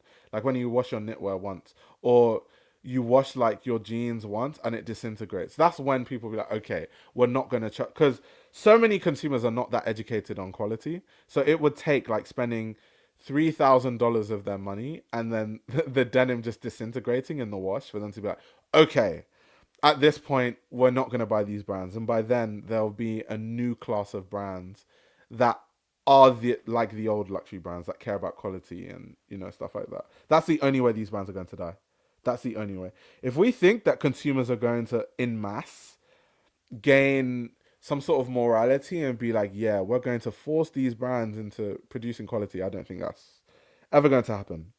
I really don't think that's ever going to happen. Yeah, so I like the mentality, but I just don't think it would happen. Let's see. Not really a hot take, but you can't ironically sell out in a space like fashion. Even irony becomes somewhat sincere once you put a big price tag next to it and get people to endorse it. That doesn't mean the point of your joke had no meaning whatsoever, but it's already being chipped away at by pushing it in the market. Love you, Moschino, but it's true. Yeah, I kind of agree with that. It's kind of that's the kind of take that we have with them now, right? Where it's like your clothing doesn't exist in a vacuum. So yes, you can have these commentaries on capitalism with your clothing, and you can be like, haha, it's a joke, da, da, da. But at the end of the day, it's in the context of luxury brands producing really bad quality clothing and charging high prices, and and Balenciaga moving production from Italy to China. Not because, because I've always said, guys, you can make high quality things in China, but that's Balenciaga moved their production from Italy to China because they're trying to cut costs and stuff like that. So you can make all the jokes you want, but it's in the realm of you're the creative director of a brand that does all these things, right? And so it removes some of the validity of these capitalistic commentaries when you are where you sit is literally right bang in the middle of that whole thing. So yeah, I agree with that. I don't think that, but like the person said, not really a hot take, but I agree with the take. in general. All the face masks and Nike tech suits and American hood street and designer high fashion vibes. Coming from America, Baltimore, Philly, and DC in the streets, which the white kids copy it. That's crazy. Contextualizing the death of the gimmick should be done as next gimmick. That's crazy. That's crazy. Burberry messed up big time so badly. That's why I try to buy from independent designers. Yeah, supporting the independent designers when you can. I try my best to. That's why till today I still buy, like, if I like it, obviously, like knitwear from like Isabel Benedetto because I really love her knitwear and like stuff like that. But let's see the last hot take, guys. Anderson to Dior is a bad fit and won't work. Matteo Blasi's first Chanel show will get a lukewarm reception. Is that a hot take? I think that's just like maybe their opinion on things. I don't think that JW Anderson is to Dior is a bad fit at all, to be honest. And Matteo Blasi's first Chanel show will get a lukewarm reception. Interesting. I don't think it's a terrible fit. Luke thinks it's a terrible fit. I think Matteo Blasi is a good fit at Chanel, and I do think JW Anderson at Dior is a good fit. Because, I mean, what's the alternative? Like Maria Garciachuri. And Maria Garciachuri technically is a good fit at Dior because her stuff sells, right? Even though we've had this conversation about, is it her stuff that sells, or is it the marketing machine of Dior that helps sell fragrances, that bolsters up the financial figures? That's also another thing that we need to look into. Luke says the press will wank over Blazy. Jeez. Oh my gosh. Heathen Deluxe. What's her name? Have you ever been to the States? Yes. I feel like I've been to the USA like 20 times. Yes, I have definitely been to the States. Definitely. Multiple times. Where have I been in the States? Let me think. So I've been to Las Vegas once. I've been to LA twice. And let me just not say LA, because when I went to LA, I traveled. So I've been to like Orange County and like Irvine, and like I went to the Sequoia Park and like all different places in California, right? I've been to San Francisco also. I've been to New York loads of times. I've for the past 2 years I've gone to the Met Gala. So there's that. Where else have I been to in the US? I'm trying to think. I've been to Arizona once to see family. I've got family in Arizona. I've also been to Boston once because I have family in Boston. Where else have I been in USA? Where else have I been in the USA? I'm trying to think. I've definitely been to more places, but I just can't remember right now. Where else have I been to in the USA? I've been to Chicago once. I've definitely been to Chicago. I think that's it. Because I end up going to the same place. Like I end up just going to New York all the damn time. Yeah. I think that those are the only places I've been to. Yeah, I do actually want to go to Atlanta. I really want to visit Atlanta because I've never been and it seems interesting. Like pop culture wise, I always like hear about Atlanta and see what goes on at Atlanta, but I've never actually been there. So that would be really cool. That would be really cool. A place I've also never been, I want to go to is Florida. Like I've never ever been to Florida. And I'd love to like Orlando, Miami. Like I feel like Florida has just cool places to visit as a tourist. So yeah, I definitely want to go to Florida too. The US is huge. The US is massive. It would take me a long while before I like go to loads and loads of places in the US. That country is massive. That country is just way too big. Come to the Nigerian capital of the world, PG County, Maryland. Yeah, I know. So I've never been to Maryland before, but I know that loads of Nigerians are there. I know that a lot of Nigerians are in Maryland and a lot of Nigerians are in Houston, apparently. Those are where like loads of Nigerians are, apparently. I don't know. I don't live in the US, but that's what people tell me. You should check out LA, California. New Orleans and yes, Atlanta. Yeah, I've been to LA a few times. I literally was in LA like a month ago. Like if guys on Patreon, yeah, Rachel, you're on Patreon because the Spotify thing was in LA. So yeah, no need to go to Florida. Why do you say so? You don't want me to be eaten by an alligator. Don't go to Atlanta. Atlanta stay fronting and can't just. A lot of people left Atlanta, moving to Dallas, Texas, and Midwest. Atlanta ain't good like the '90s Atlanta. Okay. I mean, I still want to visit just to see it for myself and make the decision for myself. But yeah, people say that New Orleans or New Orleans, as Americans say, I think, is really good for food. So it'll be good to kind of explore the food there. That would be a cool like little holiday sort of thing. Um, so that's cool. So that's one of my videos hilarious because I'm seeing Aya and Casper Lee. Yeah, Casper Lee that's my guy. I met Casper Lee through Spotify actually, but Casper Lee is a really cool guy. Not gonna lie. um, but yeah, talking about the whole US thing, um, I don't know, man. There's just so many places to see. I think Texas is also a place that I find really interesting, and I would want to just visit Texas just to like see what goes on there. But Texas, what scares me is I think Texas is open carry, and me being from the UK, it's just hard for me to like get used to a state that's open carry where like people literally just like are out here brandishing weapons that can kill someone in an instant. I don't know. That would just be a bit weird. It'll take me a very long time to get used to stuff like that.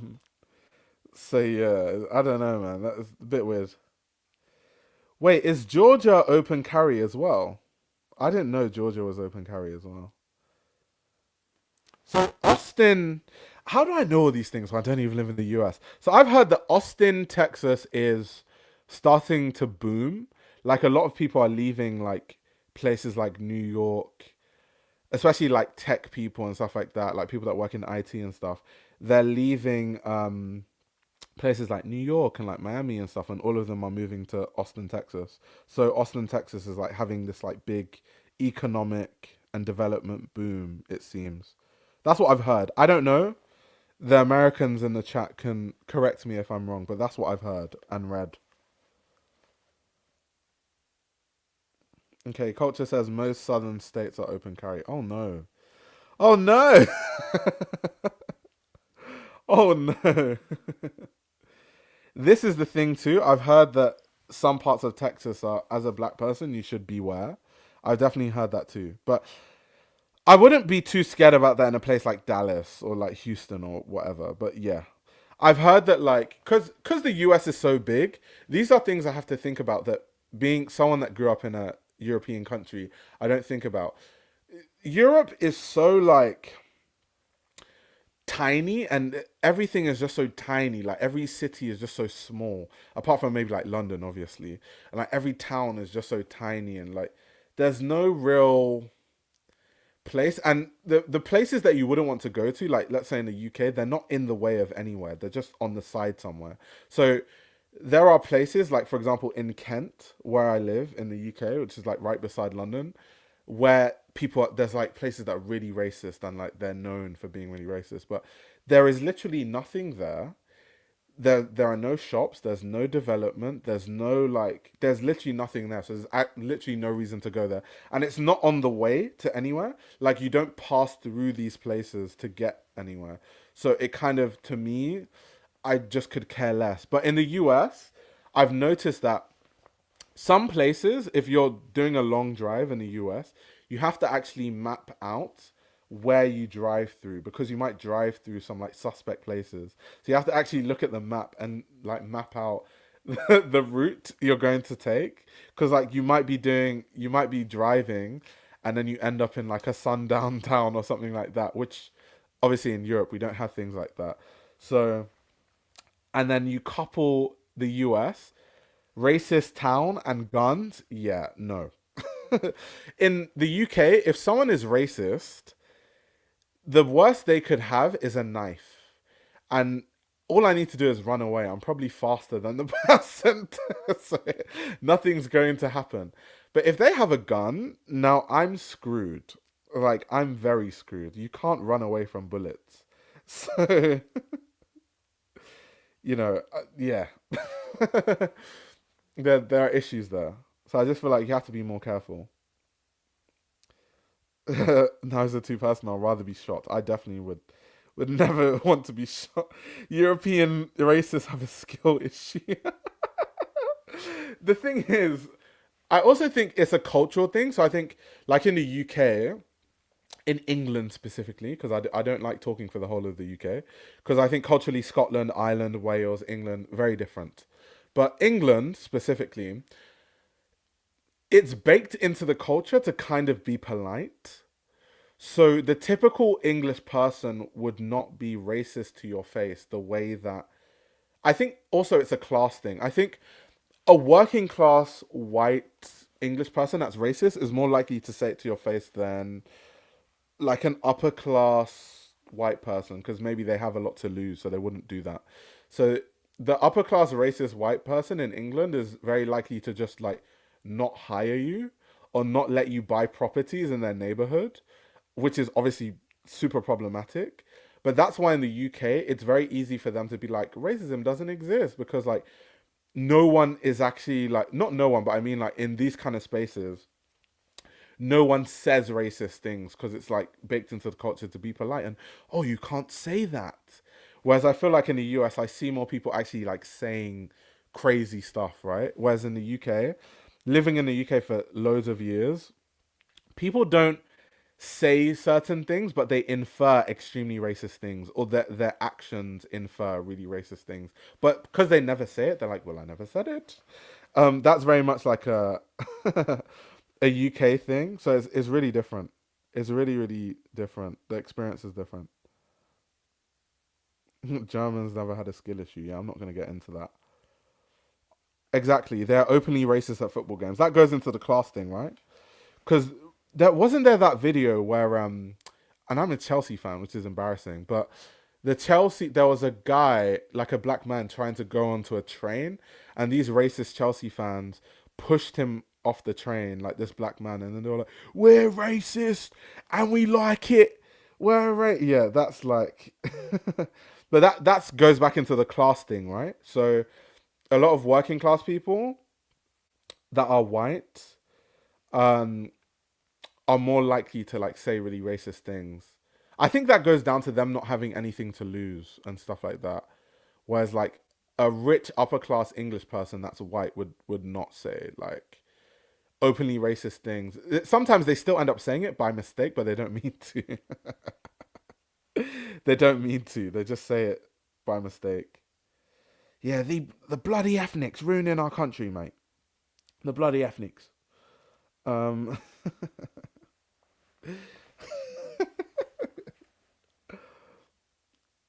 That's yeah, it's weird. Weird. So yeah, it's just different. But it's kind of different side of the same coin. Different sides of the same. Yeah. Football fans are definitely the worst on the planet. On average, football fans are definitely the worst, like in mass, the worst fans in the world. And I think English fans, let me single out English people. English people are some of the worst people on this whole planet. And I say this as someone that has literally lived in England for like 90% of my life. Like English people are known for being problematic. Like English people go on holiday to Spain and cause so much nuisance that Spanish people don't like English people. English people don't know how to handle their alcohol. They get drunk and just start acting absolutely stupid. Like the worst people on this planet. Like English people are so terrible. There's no. If I think of every single European country and I think of which people are the most badly behaved, like France, Spain, Italy, like England is the worst by far. Like you think of any European country, English people are worse. Like any country, France, Spain, Portugal, Italy, all of them are better behaved than like English people are some of the worst behaved, most deplorable people on this planet. And then obviously English people are really passionate about football. So you mix British culture and those English people with a sport, and you have the worst fans on the planet. They are so bad. Like, English people are horrible. They are so bad. Like, so bad. Yeah, Boa said English people are chill. English people are not chill. English people are not chill at all. Like, English people are so badly behaved. It's actually like shocking. Like, and they do stupid things. Like, English people are the kind of people that, like, and this happens. I can literally find news articles now. English people are the kind of people that will get drunk in Spain and start peeing on people's personal belongings, and they see that as fun. Like, they will get drunk and see a bicycle parked on the road and pee on it and be like, "Way, banter, mate, banter." That's the stupidity that like the average like drunk English person shows. Like, English people are so annoying. Like, and I say this literally as someone that grew up here. They're so annoying. Just so you guys know, I'm not exaggerating. Let me actually find like English tourists most hated. Guys, we're in after hours, by the way. For guys that are new to the stream, like when I'm done with the topic of the stream, sometimes I hop into an after hours session where we just talk about random stuff. This is after hours. See, look at this article. Why Brits are the world's worst tourists. Here's a fun fact about Google. If you're a young British man and try to search something like cheap hotel Amsterdam or pub crawl Amsterdam, you might be shown a video of drunk British tourists being thrown in jail. Like, that is that is the typical, like typical, like badly behaved, can't handle their alcohol, deplorable, like white English person, like typical. And it's weird because no one behaves like that. Like, I go to Italy, no one is that badly behaved. I go to France, no one is that badly behaved. I go to the Netherlands, no one is that badly behaved. I go to Germany, no one is that bad. It's literally just an English thing. And I don't know what it is about the air and the culture in England that breeds these kind of people. I don't know what it is. I don't understand it. I don't understand it.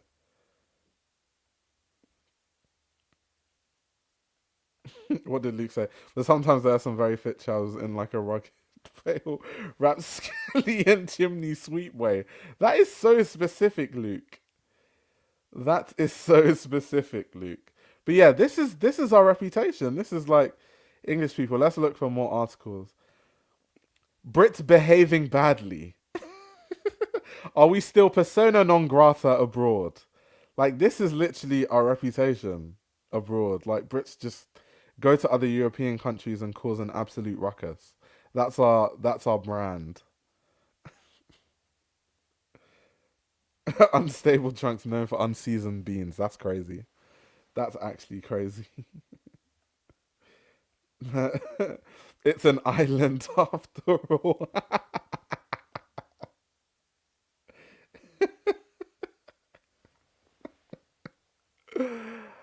Boa says, Ayo, I'm telling you, this is chill. I enjoy living in the UK. I think the British sense of humor is refreshingly cross. Yeah, I think it's so obviously the UK, yes, people are badly behaved. That's obviously not everyone, but I think there are more badly behaved Brits than people from other countries on average, from what I see. But obviously, there are amazing people in the UK too.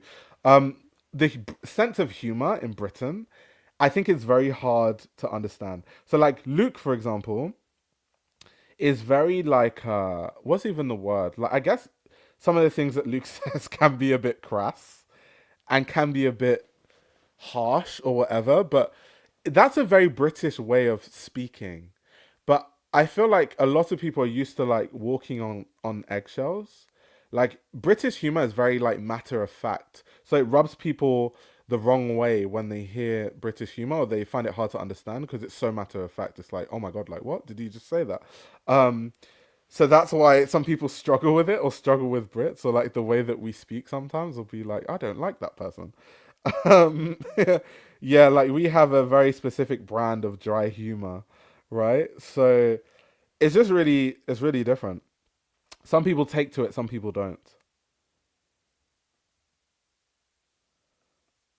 Dropping all the SAT words.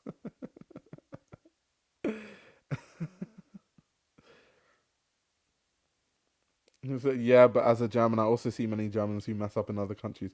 Yeah, I'm sure that there are obviously going to be people from every country that like just go to a different country and do a madness. But I think in general, Brits are actual brand. Like we are known for like being problematic.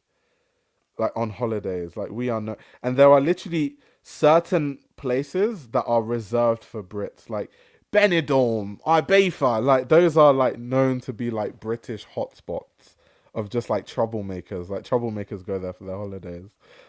um, Ibiza, Benidorm, Shagaloof, Shagaloof.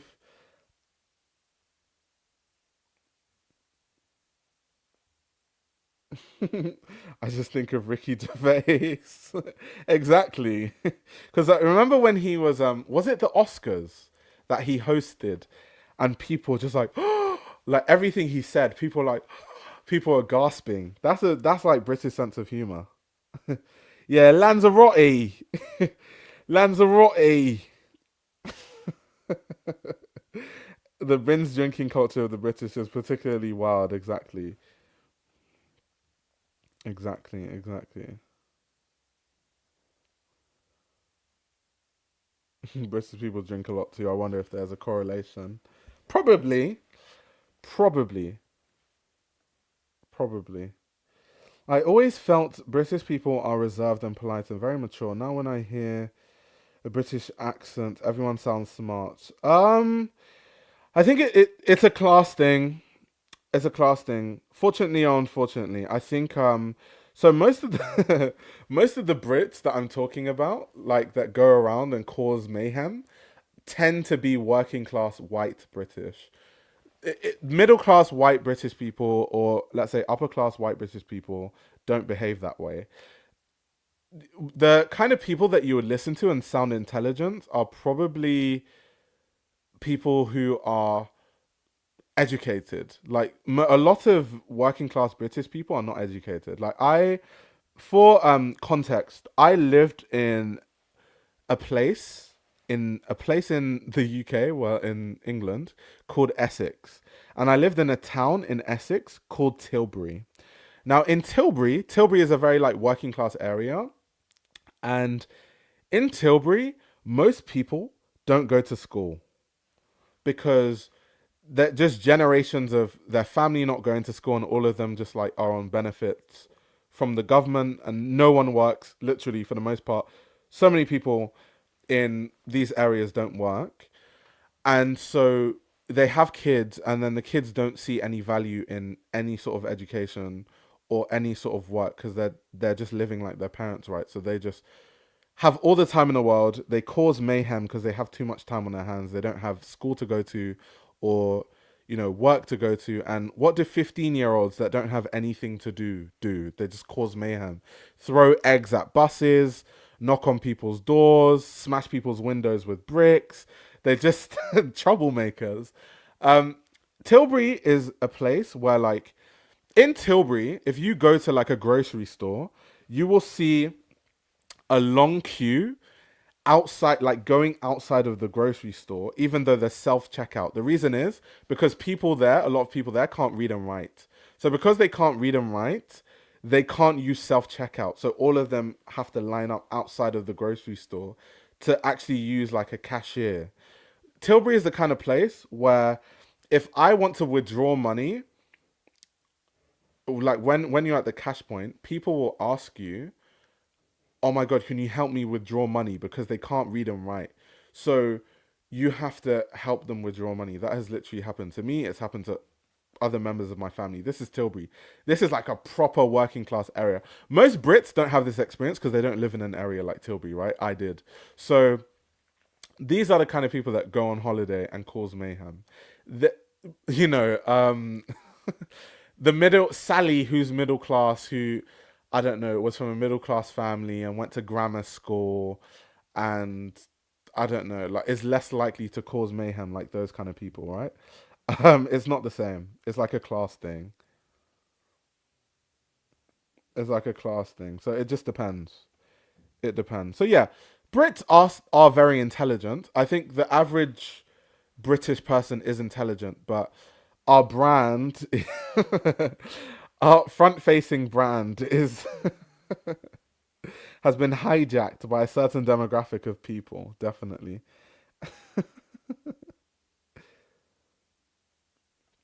Brits romanticize the bad kind of working class behavior too, especially in music. Yeah, that's for sure. That's definitely true too. That's true. Like, if you guys think of like the punk movement, like just the punk movement in general, that is like a punk. The punk movement is a subsector of the kind of working class people that I'm talking about. The kind of working class people, like white British working class people, that cause mayhem everywhere they go. The punk, the punk movement is an offshoot of it. It's literally an offshoot of that. That's why it's like the punk movement is very working class, right? And that's why also when you read the newspapers, it was the middle class and the upper class people that were writing the articles and the newspapers like, oh my gosh, these punks are destroying the land and causing mayhem. So you can literally, if even if you think of like periods in fashion and what's adjacent to fashion, you can start to see that.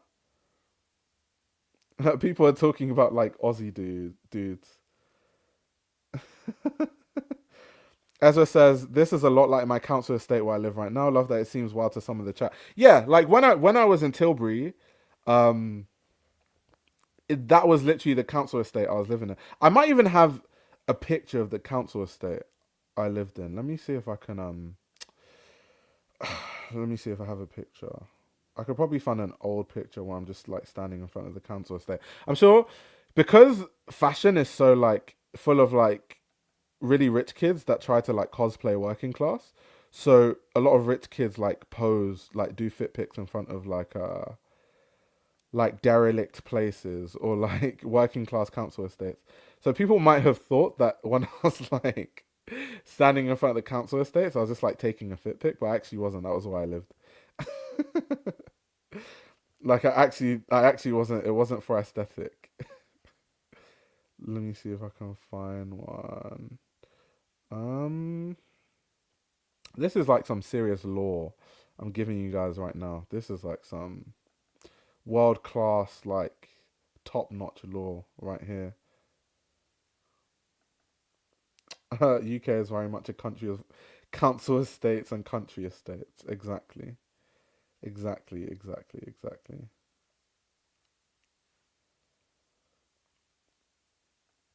Let's see. I've met people who keep having kids and they won't get off welfare in working class Toronto. It's sad, really.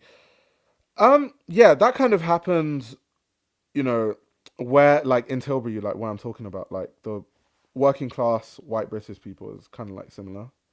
Similar vibes. Similar vibes. But yeah. Sorry, I was like, what was I even doing? I'm supposed to be looking for this picture. Show you guys where I used to live. Do I have a picture there? Let me see. I know I do, but it just take me a while to find it. Throwing bricks at windows is minuscule compared to these YNs with 100 rounds in their Amiris. That's true. I think that I definitely agree with the Americans here where there are worse problems to have. Obviously, everyone has their own problems, but there's places in America like you just listen to people's stories, right? Where people are like, "Oh, I used to wake up with to bullet sounds and stuff like that." Yeah, I definitely didn't experience anything like that. Um, it's definitely not a competition, but I definitely didn't experience something to that extent. Definitely not. I cannot. I put my hands up. I cannot compete with that. We just had, Brits like jobless Brits throwing bricks at people and throwing eggs at people and stealing people's things and running away and causing fights for no reason and people getting bottled in pubs. I have seen people die though, like people get killed, like people smash bottles on people's heads and they just never wake up. That definitely happens, which is why you shouldn't get into a fight with these crazy people. But yeah, that definitely does happen. In the UK, you don't wake up to bullet sounds. You wake up to you what, mate?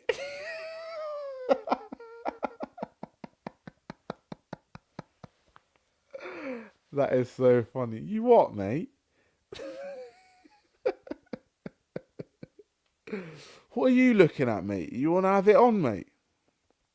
Let's have it then. You want to have it? Let's have it. Let's have it, mate. Um,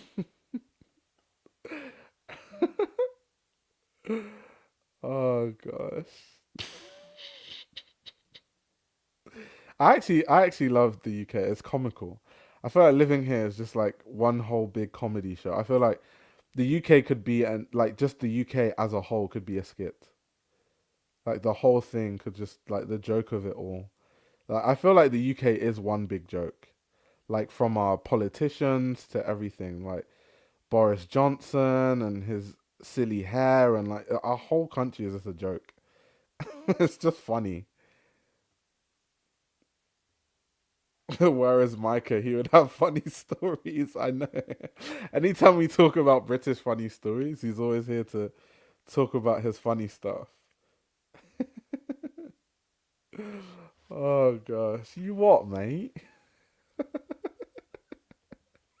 That's why I feel like most Americans' perceptions of like I already know when Americans say that, oh, when I think of people from the UK, I think of someone intelligent. That's why I'm like, you're talking about people that are educated. You're not talking about these people that I grew up with. You're definitely not talking. These people don't know any. Like these people can't read and write. These people don't know anything about anything. Like they don't know anything about any. Literally,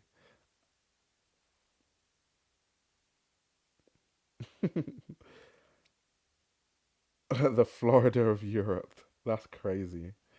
That's actually insane.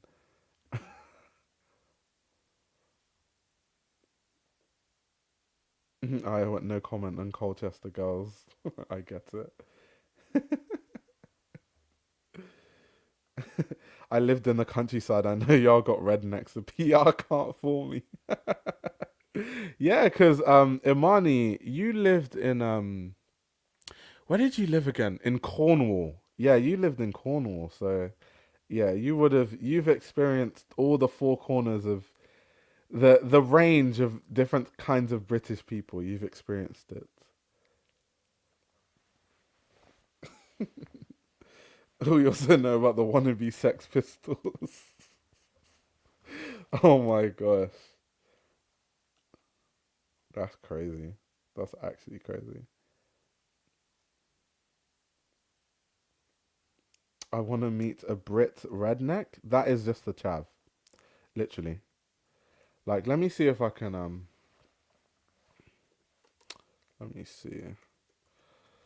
British chavs, Google. Uh this is like typical like this is how British chavs look and they do their makeup like this. Obviously these are probably like people making fun of them on TikTok, but that's genuinely how they look. And like they normally do like fake tan that looks really, really bad. Like they look really, really orange. And then they like do like overline lip liners that look really strange. And they, yeah, it's like it's a very specific aesthetic. I feel like people on TikTok have like turned it into like a meme, but like it is like a thing. Like this whole look, like dark filled in eyebrows. That is low key how like when I was in Tilbury, this is how some of the girls looked. Legit, legit. That's how they looked. That is like their vibe. Like that's the yeah facts. Like this is exactly how British chavs look. Like these are the so it's funny because so when you say like British rednecks, these are our rednecks literally.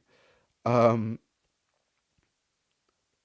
but this is not like a We need like a big belly, like top off. Yeah, this is like, yeah. I'm like, where is the like? Because British chavs normally don't wear, especially if it's summer, they don't wear t-shirts, and they normally have massive bellies, and they have like England flags. This is obviously probably a football fan, but like they'll have maybe like Saint George tattooed on their back or something. Or like, that's like the proper like British chav. Like that's the like, you what, mate? Like, let's have it then. Let's have it, mate. Let's have it. Let's have it. Let's have it. Google geezer. Let's see what comes up with the geezers. Google geezer. You guys are actually too funny. Google geezer. Okay, when I googled geezer, what I thought would come up didn't actually come up. This so it's just Geezer Butler. Let me go like British geezer. Yeah, this is exactly what I'm talking about. This is so this is exactly what I had in mind. Like the big bellied, like my England kind of tattoos, like Saint George, like England flag, Union Jack on the back tattooed. Like these are the kind of these are the kind of people I think about when I think of who did I grow up around. These are the kind of like these are the perfect like my England. That's what they look like. Like this is day in the life of a true Brexit geezer.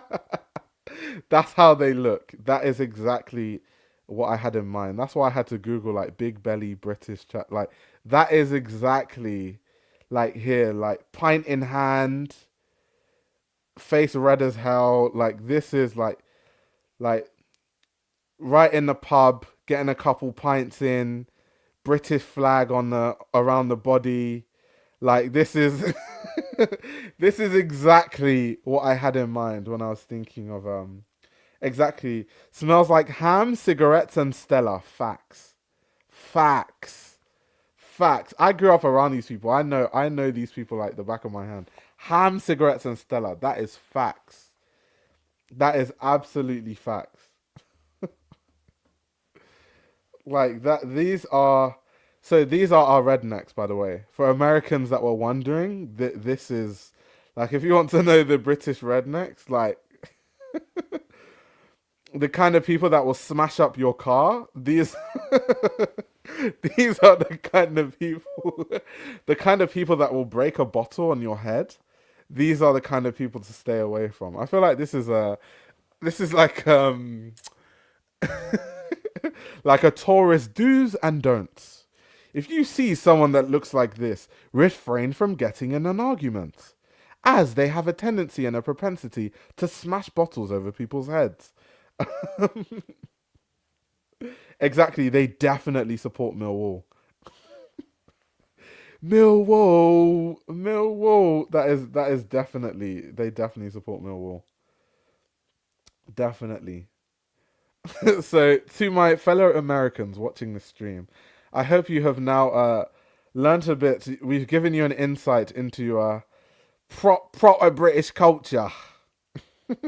We've given you a great insight into British culture. So you can now leave this stream being enlightened on the many facets of individuals that live in British society today. I would like to unlearn this. By the way, for guys that don't know Millwall, I'll show you guys so you guys really get the reference. So Millwall is like a football club. It's in like the southern part of London. It's actually close to like where I grew up because I grew up in outside of when I was in Essex. I grew up in Lewisham. Millwall wasn't far from Lewisham. Millwall is close to like Old Bean Road and like Old Kent and places like that, like Charlton area kind of. So Millwall is the quintessential like I'm racist, I support Millwall. Like I don't know why. I don't know how it happened, But like Millwall in the UK is like the poster child for like racist football fans. I don't know how. I don't even know how it happened. I don't know how. I don't know what it is about the club. I need to actually look into the history. But growing up, I've always just known that like yeah, if someone is a Millwall supporter, beware as a black person. Um, like if someone is a, do you know what's funny about, yeah, Elton was right beside where I lived, right? Because I lived in Lewisham. Do you know what's funny though? So I'll show you. I played for a basketball team called Lewisham Thunder, and our stadium was opposite Millwall's football stadium. No joke. Like, can you get like, let me see if you can show outside. Ah, you can't see it properly. Like, see here, this entrance, opposite this entrance is literally the Millwall football stadium.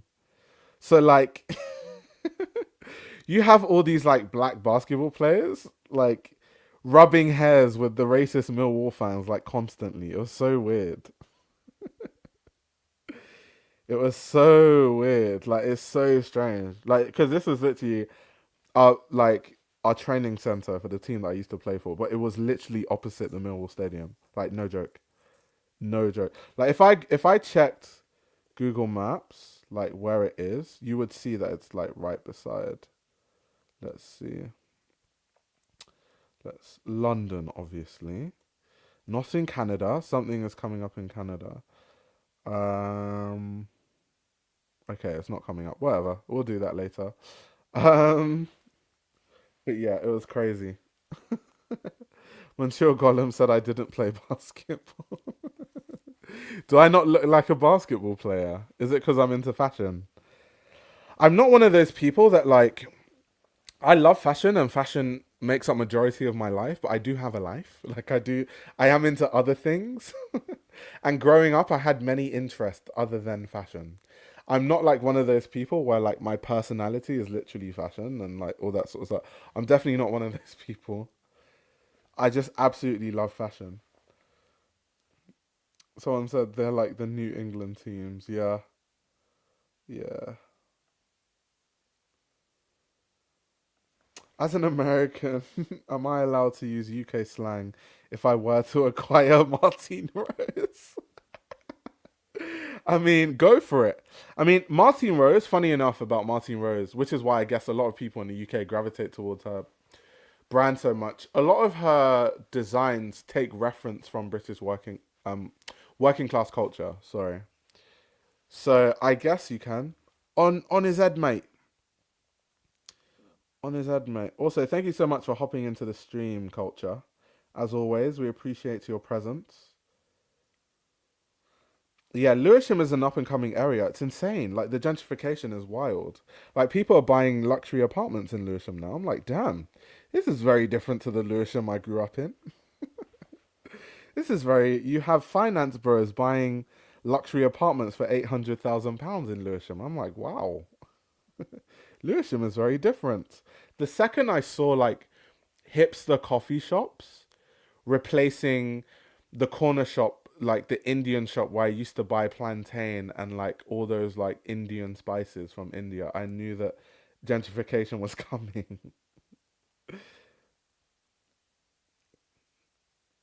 Nuke said Martine graduated in 2002. O&D sister as well. Yeah, she's been in fashion for a very long time. She really has.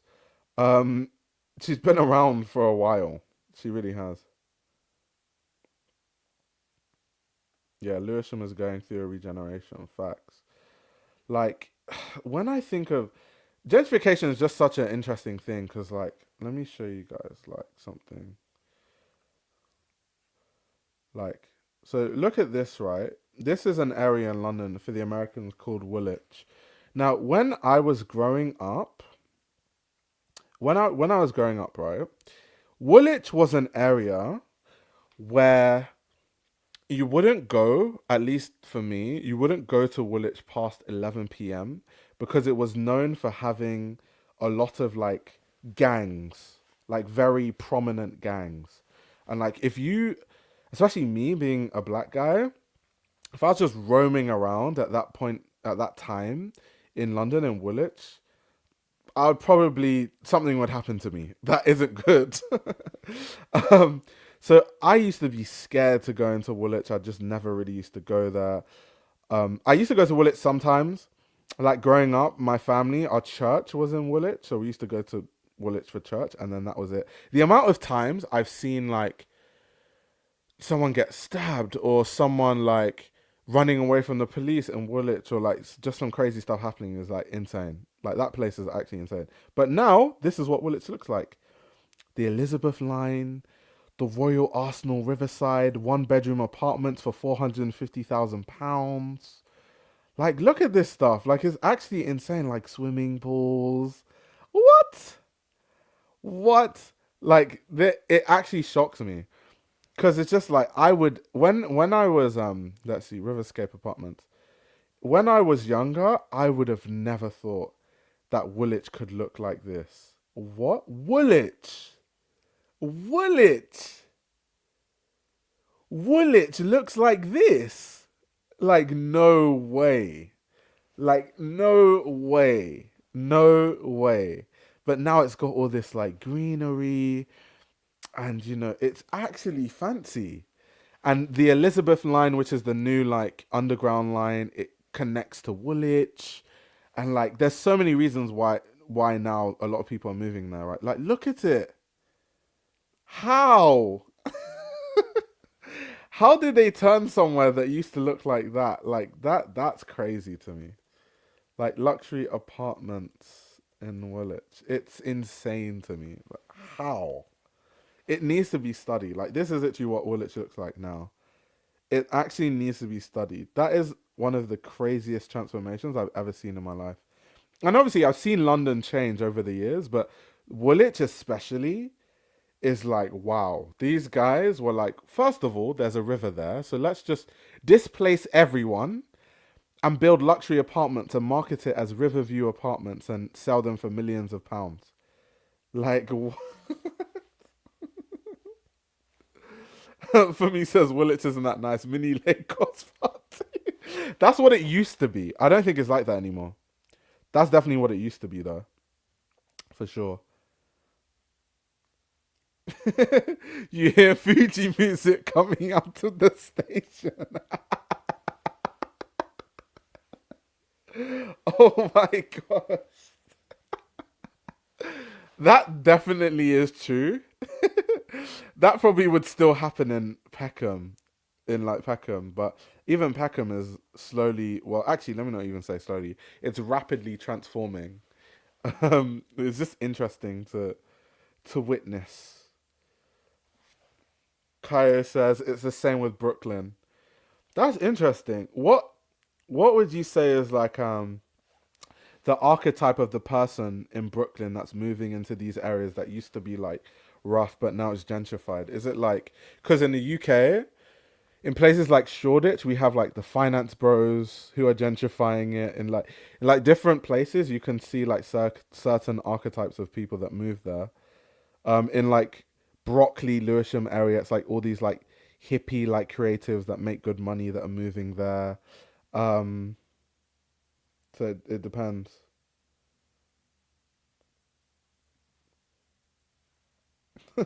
Wait, Brooklyn is all trust fund kids. Damn. Damn. Trust fund kids is crazy. A tech person laughing as a punk alt guy. Downtown Brooklyn and Williamsburg, Greenpoint are incredibly gentrified. That's interesting. You know what? When I next time I'm in New York, I'm gonna have a bit of a gander. Within reason, obviously. I'm not just gonna wander into a place I shouldn't be as a tourist. But it'll be good just to see, like, kind of have a viewpoint of that. And plus, a lot of my friends live in New York. We could do a little education tour.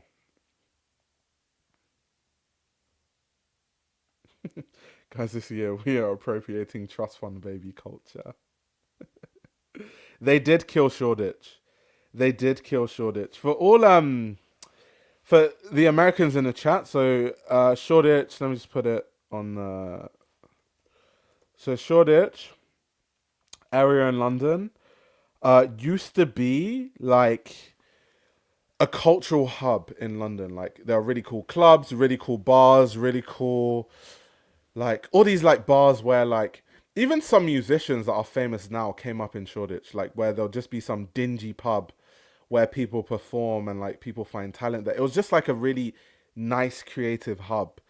And all the culture and all the energy and all the fun in Shoreditch has been sucked out by the gentrification with all the finance bros that are moving there. And it's quite ironic because these people that are moving there, right? They are moving there because they are trying to be more fun. Like they're trying to be like, I know I'm a boring finance bro, but I want to move to where the culture is. But by virtue of them moving to where the culture is, they kind of weed out the culture and the culture goes elsewhere. So it's kind of ironic. But they sucked all the energy and life out of Shoreditch. Like they killed Shoreditch like crazy. It's insane. Seeing a box part pics tells me enough. Exactly. But it says, I remember my parents took me to Shoreditch 10 years ago because it was such a nice place, but not its literal tourist trap. Yeah. Yeah, the same thing did happen to Notting Hill. That's facts. That is facts.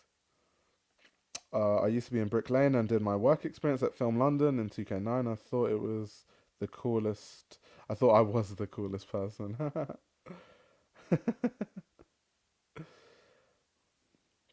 Wasn't Manchester like this too? Fully gentrified and ruined. So I don't really know. Obviously, I've been to Manchester loads of times, but I didn't grow up there, so I can't really say like how it's really changed. I have to talk to one of my friends from Manchester to really ask them.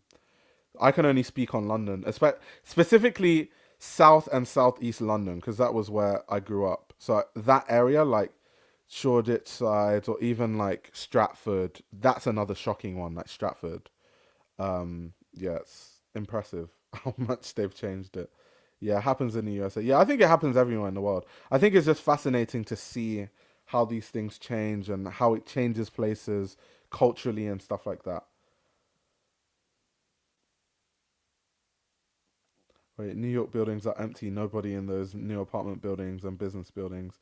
Reason why some landlords and owners are making some rents cheaper now. Damn. So they can't even find tenants. Damn.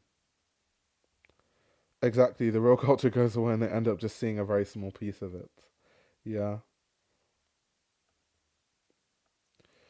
So Stratford is kind of like half and half. So when I was growing up, right, Stratford was just rough. Like Stratford was just a rough area. And then slowly but surely they started gentrifying it. So they and there's still aspects where you can see what the old Stratford was like, which I'll get into. But Stratford, they built the high speed like Stratford International. The Stratford International station was there. They built Westfield, like the Westfield shopping mall. So then they had to build like things around it. And then they built the Copper Box Arena. And then we had the Olympics in 2012. And when we had the Olympics in 2012, they built like the London Aquatic Centre in Stratford. They built the Olympic Stadium in Stratford. So all these things they built. They yeah, even London College of Fashion, like UAL's new studios and their new like classes and stuff, they're all like in Stratford. Like their new building is in Stratford. So yeah, literally all that changed Stratford. So there still is the rough side. Like there's a station on the DLR before you get to Stratford International that no one gets off at anymore. But that was where before Westfield existed and before Stratford International existed, that was where the trains used to stop, and that was the shopping mall. And if you go to the shopping malls there now, it looks derelict. Literally, it's quite crazy. Westfield Stratford has nothing on Westfield Shepherd's Bush. What about Westfield White City? Luke said, "I've never. How have you lived in London most of your life and you've never been on a DLR? Where do you go? Do you just not go anywhere? What? What? Oh, is it White City? Oh, sorry, brain fart. But yeah, Luke, how have you never been on a DLR? I find that really surprising. If you've lived in London like your whole life, like how is that possible? Human, he says, because he rich. He just goes into the Rolls Royce. He never has to go on the trains. I was like, how is that possible? You've never been on a DLR ever. Damn. But then, let me have a look at like where the let's have a look at all the stations because I think the DLR does skew like where I grew up. Like, yeah, it is very much like Bank, Shadwell, Limehouse, West Ferry, like Greenwich, Deptford. This is very southeast South London. So, and I think Luke grew up in like more like north-ish London. So that makes sense, to be fair. It's just, sorry, it's because I've never actually met someone that has never been on a DLR before that grew up in London. That's why I was just like, shocked me for a bit. Um, so yeah, let's see the other lines where they go. Canning Town, West Silverton. This is still like southeasty. I mean, Bank is like a big DLR station that everyone like has been to at some point. Interesting. Okay, so you grew up in West London. He said, "Oh my days, these are not my ends. I grew up in West London. I do not grow up where you peasants grew up in South and Southeast London. Ew, what is that? I grew up in Southwest London where we don't have a DLR, so there is absolutely no need to jump on that horror of an." I'm joking. DLR's cool. It was the first like train from what I can remember that didn't have drivers, which is why when it came out, because it's quite new. Like, let me see because when I was younger, the DLR didn't exist. When was the DLR built?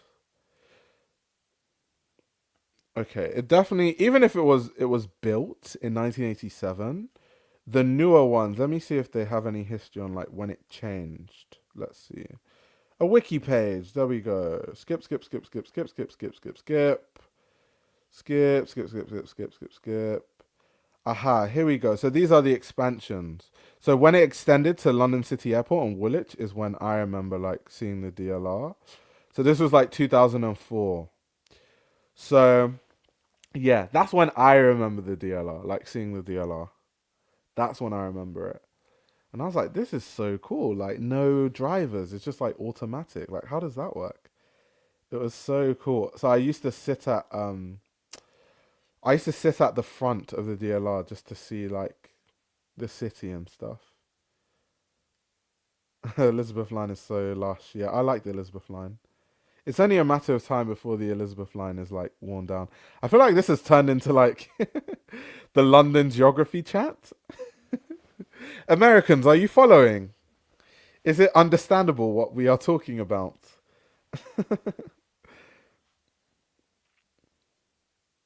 They're like, what is the Docklands Light Railway? What are these British people even rambling about? I'm lost. Kinda. People asking what meaty means. That's hilarious. Meaty. That's kind of meaty. I don't know what path I'm on. That's funny. Yeah, we're just talking about like different lines because we're talking about how London has changed. So, for people that don't know, the Elizabeth line is the newest line that has opened in the UK. It has this like purple logo. It's the purple line. It opened, I think, in 2022. Yeah, 17th of May 2022.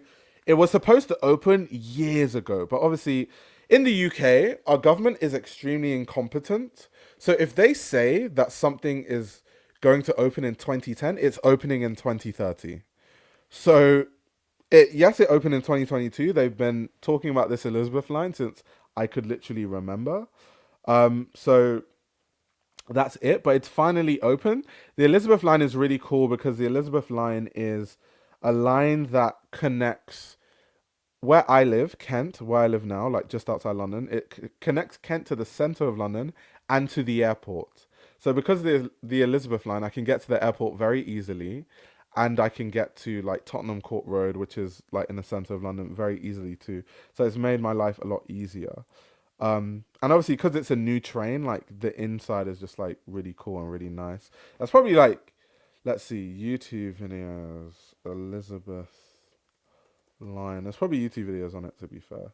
I just need to make sure it's not by some massive corporation before they shut down the stream. I just need like a content creator. Okay, no, we're not looking at train memes. Oh, Jagger. I watched Jagger quite a bit.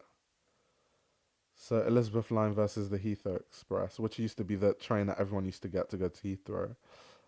But now you can just take the Lizzie line. You can take the Elizabeth line instead.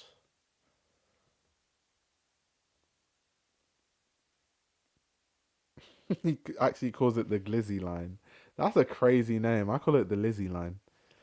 Lizzie. Shout out to Lizzie.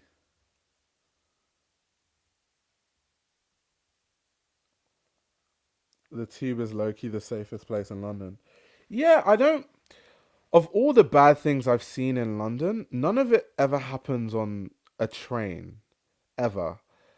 I mean, I've seen fights on the train, but that's like fights happen everywhere in the world. But I haven't seen anything like crazy. Obviously, things happen. You just need to read the news to see that. But I personally don't get like I don't feel unsafe on the tube in London. I actually feel unsafe in Paris. To be fair, Paris, the trains in Paris just feel so dingy and so like. I've seen people doing crack on trains in Paris. I've never seen that in London. So I just feel like the vibe of trains in Paris are just completely different. In Paris, their trains are something else.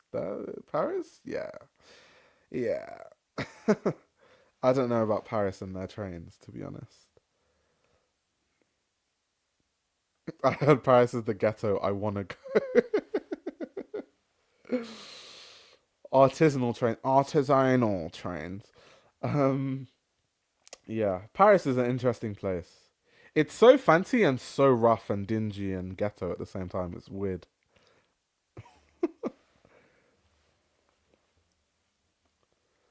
Damn, even NYC trains are more civilized.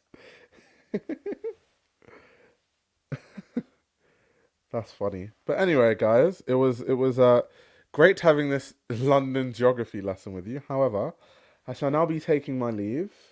But thank you very much, everyone, for tuning in. This was really fun. Hopefully I'll be able to stream tomorrow. Tomorrow I'm doing something in the evening, and in the spirit of trying to be a consistent streamer now, I will be streaming early in the day. So for the Americans watching, you may not catch the stream, but if you are Europe based, UK based, then you might catch it. But yeah, thank you very much for tuning in. I'll see you guys tomorrow.